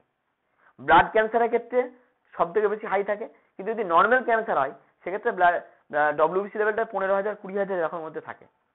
বোঝা গেল? তো সেই ক্ষেত্রে ডব্লিউবিসি লেভেলটাকে কমিয়ে আনার জন্য কিন্তু আমাদের কেমোথেরাপিদের প্রয়োজন হয়। এবার ডব্লিউবিসি লেভেলটা কমাতে গিয়ে সেক্ষেত্রে আরবিসি প্লেটলেট গুলোও কমে যায়। তো ওই জন্য তার সাথে আয়রন প্রিপারেশন নিতে হয়, যাতে করে মানে বা রক্ত তৈরি করে বডিতে এরকম প্রিপারেশন নিতে হয়, যাতে ফলিক অ্যাসিড নিতে হয়, ভিটামিন বি12 নিতে হয়, যাতে করে আরবিসির জায়গাটা ফিল আপ করে দেয়। এবার যদি আমাদের ডব্লিউবিসি নিউট্রোফিল লেভেল কমে যায় তখন সেটাকে বলে নিউট্রোপিনিয়া। যদি লিম্ফোসাইট, আমাদের যে ডব্লিউবিসির একটা ভাগ, লিম্ফোসাইট লেভেল যদি কমে যায় তখন লিম্ফোসাইটোপিনিয়া বলে বা লিম্ফোপিনিয়া বলা হয়। যদি আমাদের ইওসিনোফিল লেভেলটা কমে যায় তখন সেটাকে ইওসিনোপিনিয়া বলা হয়। নিচের দিকে তীর চিহ্নটার অর্থ হচ্ছে ডিক্রিজ করছে, ওপরের দিকে তীর চিহ্নের অর্থ হচ্ছে ইনক্রিজ করা। এই ইন্ডিকেটরটা মনে রাখ, ওপরের দিকে তীর চিহ্নের অর্থ হচ্ছে ইনক্রিজ, নিচের দিকে হচ্ছে ডিক্রিজ করা। বোঝা গেল? এবার লাস্ট আমাদের, আমি আজকে আরেকটা লাস্ট যে টপিক দুটো বলবো, বলে আজকে শেষ করব, সেটা হচ্ছে পলিসাইথেমিয়া এন্ড পলিসাইথেমিয়া ভেরা। দুটো জিনিস দাদা কি? পলিসাইথেমিয়া এখানে লেখা আছে পলিসাইথেমিয়া ভেরা, অপর একটা পেজে আছে পলিসাইথেমিয়া, একই ব্যাপার, আমি এখানে বলে দিচ্ছি। পলিসাইথেমিয়া ভেরা জিনিসটা কি? দেখো, পলিসাইথেমিয়া হচ্ছে এমন একটা condition, over production of the RBC. যখন বডিতে আমাদের আরবিসি লেভেল ওভার প্রোডাকশন হয়, ইনক্রিজ করে, তখন সেটাকে বলে পলিসাইথেমিয়া। তাহলে দাদা পলিসাইথেমিয়া আর পলিসাইথেমিয়া ভেরা দুটোর মধ্যে ডিফারেন্স কি? তা পলিসাইথেমিয়া হচ্ছে যখন বডিতে আরবিসি লেভেলটা ইনক্রিজ হয়, বডিতে আরবিসি লেভেল অনেক বেশি তৈরি হয়, আর পলিসাইথেমিয়া ভেরাটা একই জিনিস, পার্থক্য হালকা পাতলা। আরবিসি তৈরি তো হয়, তাহলে আরবিসি তো একটা প্রিকারসর আছে, মানে প্রিকারসর কথা অর্থ হলো পূর্বপুরুষ। আজকে মনে রাখ, প্রিকারসর কথা অর্থ হচ্ছে প্রিকারসর, প্রিকারসর কথা অর্থ হচ্ছে পূর্বপুরুষ। তোর যেমন আমার পূর্বপুরুষ, যেমন আমার দাদু, তারও দাদু, সে আবার আমার পূর্বপুরুষ হবে, মানে আমার আগের জেনারেশনে দাদু, তার বাবা, এরা হচ্ছে আমার পূর্বপুরুষ। তো তেমনি আরবিসি তো একটা পূর্বপুরুষ আছে, তাহলে আরবিসির পূর্বপুরুষের নাম হলো স্টেম সেল। লেখা আছে, লেখা প্রিকারসর অফ দ্য আরবিসি, মানে আরবিসির পূর্বপুরুষের নাম হলো মাইলয়েড স্টেম সেল। স্টেম সেলটাকে বলা হয় আরবিসির প্রিকারসর। যখন আরবিসির প্রিকারসরটা বডিতে এক্সেসিভ হয়ে যাবে তখন সেটাকে বলা হয় পলিসাইথেমিয়া ভেরা। আর যখন নর্মাল আরবিসি লেভেলটা বডিতে বেড়ে যাবে তখন সেটা বলে পলিসাইথেমিয়া। তো দেখুন কোশ্চেন হবে, দাদা পলিসাইথেমিয়ার প্রিকারসর যদি বেড়ে যায়, তাহলে যদি আরবিসির প্রিকারসর লেভেল বেড়ে যায়, মানে পূর্বপুরুষ যদি লেভেল বেড়ে যায়, তাহলে তো দাদা আরবিসি কাউন্টও বেড়ে যাবে। তাহলে একটার সাথে একটা তো লিঙ্কিং, অবশ্যই লিঙ্কিং, আলাদা কিছু নেই। তবুও কি করবি, ওইটুকু ডিস্টেন্সের জন্য দুটো আলাদা আলাদা ডেফিনেশন তৈরি করেছে। তাহলে পলিসাইথেমিয়া ভেরা, যখন আরবিসির প্রিকারসর লেভেলটা ইনক্রিজ হয় তখন সেই কন্ডিশনটাকে বলে পলিসাইথেমিয়া ভেরা। যখন নর্মাল আরবিসি লেভেলটা নর্মাল থেকে ইনক্রিজ হয়ে যায়, ওভার প্রোডাকশন হয়ে যায়, তখন সেটাকে বলা হয় পলিসাইথেমিয়া। তাহলে এবার পলিসাইথেমিয়াটা হলে কি হয়? তাহলে আরবিসি লেভেল যদি বেড়ে যায়, আরবিসির প্রিকারসর যদি বেড়ে যায়, তাহলে হিমোগ্লোবিন লেভেলটাও বাড়বে, কেন আরবিসির মধ্যেই তো হিমোগ্লোবিন থাকে। আর তাহলে ওই জন্যই বলছি রেইজেস দ্য হিমোগ্লোবিন। রেইজ মানে কি? বেড়ে যাওয়া। তাহলে হিমোগ্লোবিন লেভেল বেড়ে যায়। হিমোগ্লোবিন লেভেলটা যদি বেড়ে যায়, আরেকটা কি করে এতে বলছে viscosity of the blood increase. ব্লাডের ভিসকোসিটিটা বেড়ে যায়, সান্দ্রতা, ব্লাডের ভিসকোসিটি যদি বেড়ে যায়, গাঢ়ত্ব যদি বেড়ে যায় ব্লাডের, তাহলে কি হবে? তাহলে ব্লাড যত বেশি গাঢ় হবে তত কি হবে? It lead to the cerebral and coronary thrombosis. ব্লাডের গাঢ় যত বেশি হবে, রেট অফ দ্য ফ্লোটা কমবে। তুই একটা কথা ভাব না, একটা নর্মাল কথা বলছি, একটা রোগা ছেলে সে বেশি জোরে সাইকেল করতে পারে না একটা মোটা ছেলে বেশি জোরে সাইকেল করতে পারে? রোগা ছেলের স্ট্রেংথটা বেশি হবে অবশ্যই। তেমনি ব্লাড মানে যখন কোন একটা লিকুইড এর ভিসকোসিটি কম থাকবে তখন সে যতটা রেটে ইজিলি ফ্লো করতে পারবে, সেই লিকুইডটার রেট অফ দ্য মানে ভিসকোসিটি রেটটা যদি বেশি হয় তাহলে সে তার রেট অফ দ্য ফ্লোটা কমে যাবে না একটু? যত গাঢ় হবে সে তত বেশি একটু কম যাবে। তুই একটা মেঝের মধ্যে জল ঢেলে দে, দেখবি জলটা খুব তাড়াতাড়ি ইজিলি চলে যায় অনেকটা দূরে। কিন্তু ওই মেঝের মধ্যে কোন একটা সিরাপ টাইপের বা মোটা ভিসকাস কিছু তুই ফেলে দে, দেখবি চ্যাট চিটচিটে হয়ে রয়ে যায় স্কিনের মধ্যে। মানে সেটা যেতে করতে অনেকটা টাইম লাগে, যায় কিন্তু যেতে করতে অনেকটা টাইম লাগে। তেমনি এই রোগেতে কি হয়, ভিসকোসিটি অফ দ্য ব্লাড।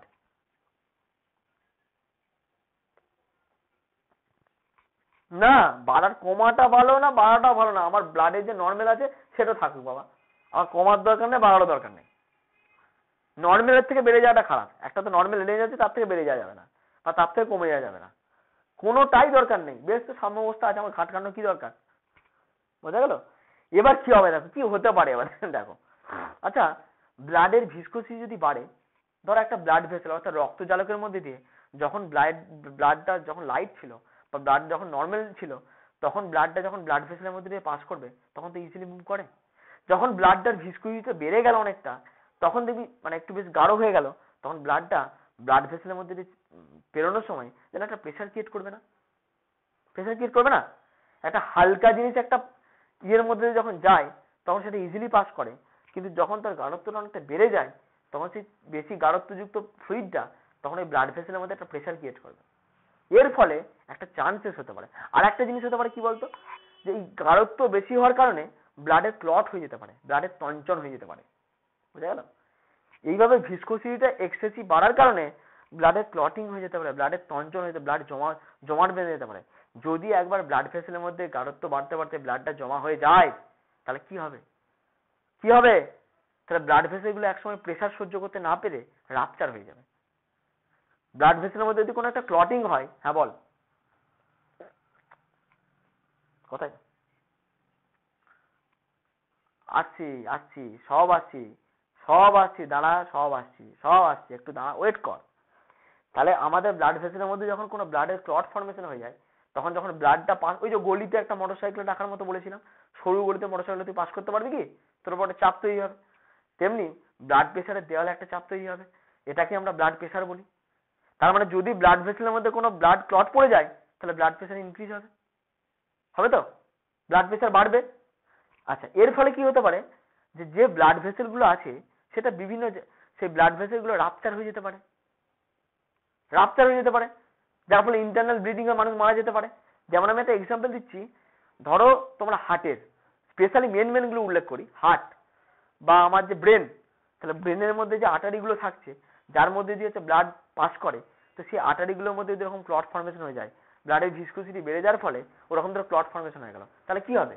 ওই যে আর্টারি গুলো রাপচার হয়ে যাবে, আর আর্টারি রাপচার হয়ে যাওয়া মানে সেটাকে আমরা কি বলবো? থ্রম্বোসিস বলবো। এই যে লেখা আছে দেখো, it lead to the cerebral and coronary. Cerebral মানে হচ্ছে সেরিব্রাল মানে ব্রেন, সেরিব্রাল মানে হচ্ছে ব্রেন, তার মানে ব্রেনের মধ্যে যে আর্টারি থাকে সেটাকে বলে সেরিব্রাল আর্টারি। হার্টের মধ্যে যেটা যাচ্ছে সেটা বলে করোনারি আর্টারি। এই আমি মেন এগুলোকে কেন ধরা হচ্ছে, এগুলোই তো আমাদের ভাইটাল অর্গান। হার্ট ফেলিয়ার হয়ে যায় অনেক সময়, হার্টের মধ্যে ব্লাড পৌঁছাতে পারে না, যদি ক্লটিং হয়ে যায় ব্রেনের মধ্যে, ওইরকম ব্লাডের প্রেসার যখন চাপ পড়বে তখন ব্লাডের বাস্ট হয়ে যায়, স্ট্রোক হয়। জানিস তো স্ট্রোক কেন হয় বলতো? স্ট্রোক কেন হয়? যখন আমাদের ব্লাডের প্রেসার খুব হাই হয়ে যায় না, তখন মাথার প্রেসারটাও বেড়ে যায়, যার ফলে ব্রেনের মধ্যে যে আর্টারি গুলো আছে সেই আর্টারি গুলো ডিস্ট্রাকশন হয়ে যায়, ভেঙে যায়, ছিঁড়ে যায়, তখন স্ট্রোকটা হয়। তখন ব্লাডের মধ্যে রক্ত সঞ্চালন ঠিকঠাক থাকবে না, ইন্টারনাল ব্লিডিং হবে, যার ফলে কিন্তু পেশেন্ট মারা যায়। স্ট্রোকটা কিন্তু এই কারণেই হয়। বোঝা গেল? এই যে হার্ট ফেল হয়, হার্টে যন্ত্রণা হয়, হার্টের যন্ত্রণা কি? হার্টের যন্ত্রণা মানে হচ্ছে তোমার এই যে ধরো আমাদের যে বলে না হার্টে পেন হয়েছে কি কারণে হয়, বলে না যে তোমার হার্টের যে আর্টারি গুলো আছে ওর মধ্যে ক্লট জমে গেছে, রক্ত তঞ্চন হয়ে গেছে, তখন আবার সেই ক্লটটাকে ডিজলভ করার জন্য মেডিসিন দিতে হয়। মেডিসিনে যদি ঠিক না হয় তখন ক্লটটাকে অপারেশন করতে হয়। কি মেডিসিন দিতে হয় সেটা ফার্মাকোলজিতে পড়বো আমরা। বোঝা গেল? তাহলে আমাদের ঘটনা হচ্ছে এইভাবে কিন্তু আমাদের মেন অর্গানগুলো, এটা কি এই যে আমাদের এই যে ব্লাড ভেসেলগুলো ছিঁড়ে যাচ্ছে বা ক্লট ফর্মেশন হওয়ার ফলে যে ইয়ে হয়ে যাচ্ছে, ড্যামেজ হয়ে যাচ্ছে, এটাকে বলা হয় থ্রম্বোসিস। ওই জন্য নামটা দিয়েছে সেরিব্রাল অ্যান্ড করোনারি থ্রম্বোসিস। তাহলে থ্রম্বোসিস কি? Intravascular clotting of the blood. Intravascular clotting of the blood. Intra মানে কি? ভিতরে। ভাস্কুলার মানে কি? Blood vessel. ঠিক আছে? তাহলে ইন্ট্রাভাস্কুলার মানে ব্লাড ভেসেলের ভিতরে যদি ক্লট হয়, ফর্মেশন হয়, ওই জন্য বলছি intravascular clotting of the blood is called as thrombosis. তাহলে ক্লট ফর্মেশন যদি হয়ে যায় তাহলে ব্লাডের প্রেসার বাড়বে, আর ব্লাডের প্রেসার বাড়লে ব্লাডের যে দেয়াল, ব্লাড ভেসেলের যে দেয়াল, সেই দেয়ালে চাপ তৈরি হবে, আর সেই দেয়ালে যদি চাপ তৈরি হয় তাহলে কি হবে? ছিঁড়ে যাবে ব্লাড ভেসেল, যার ফলে পেশেন্টটা মারা হয়ে যেতে পারে। স্ট্রোক কন্ডিশনের ক্ষেত্রে আমাদের যেটা দেখা যায়। ওই জন্যই বলে যাদের প্রেসার হাই থাকে না, তাদের প্রতি 15 দিন কিংবা 1 মাস অন্তর অন্তর প্রেসার চেক আপ করতে হয়। কেন? প্রেসার আপ ডাউন করে। প্রেসার, মানুষ টেনশন করলে প্রেসার বাড়ে। কেন বাড়ে? অ্যাড্রিনালিন বলে একটা হরমোন আছে, যে হরমোন নিঃসরণটা বেড়ে যায় তখন, যেটা আমাদের ব্লাড প্রেসারটাকে কন্ট্রোল করে। এই সমস্ত ডিটেল ঘটনাগুলো আমরা পড়বো হাইপার টেনশনের সময়, বা আমরা যখন ফার্মাকোলজি পড়বো। বোঝা গেল? ওই জন্য ব্লাড প্রেসার আপ ডাউন করে, ওই জন্য ব্লাড প্রেসারকে চেক করতে হয়। ব্লাড প্রেসারকে চেক করতে হয় রেগুলারলি, এবং নিয়মিত ওষুধটা খেতে হয়। বোঝা গেল? এটা হচ্ছে মাথায় রাখতে হবে। বুঝতে পারা গেল? কোনো সমস্যা আছে বোঝার? কারো কোনো সমস্যা আছে? আচ্ছা, সবাইকে জিজ্ঞেস করি, প্রথম দিনে পড়ালাম, কারো কোনো সমস্যা, পড়ানোর টেকনিক সম্বন্ধে কারো কোনো প্রবলেম আছে, বা কারো বুঝতে প্রবলেম আছে? একদম ক্লিয়ারলি কথা বল।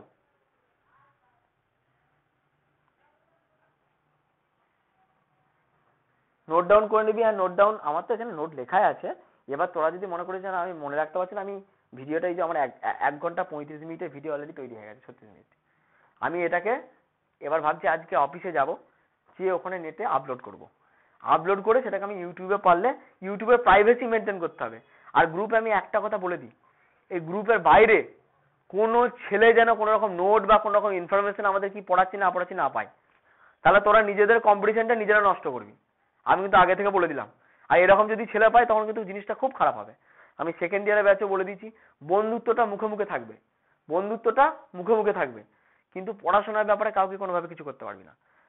ঠিক আছে? কাউকে কোনো রকম ফোকটে নোটপত্র বা কি আলোচনা হচ্ছে, কি পড়াশোনা হচ্ছে, এবং আমাদের যে ইউটিউব চ্যানেলটা আমি দেবো সেটা প্রাইভেসি মেনটেন করে দিচ্ছি আমি, যাতে করেছি ইউটিউব চ্যানেলটা তোরা ছাড়া বাকি আদার্স কেউ দেখতে না পারে। বোঝা গেল? আমি এই ভিডিও ইউটিউবে আপডেট করে দেবো, যার যতটা প্রয়োজন হবে সে ততটা কেটে কেটে হোক বা ইয়ে করে শুনে নিবি। কেন? এটা ডাউনলোড করতে গেলে তোদের নেট লাগবে, তার থেকে আমি যদি এটাকে ইউটিউবে আপলোড করে দিই তাহলে জিনিসটা ভালো।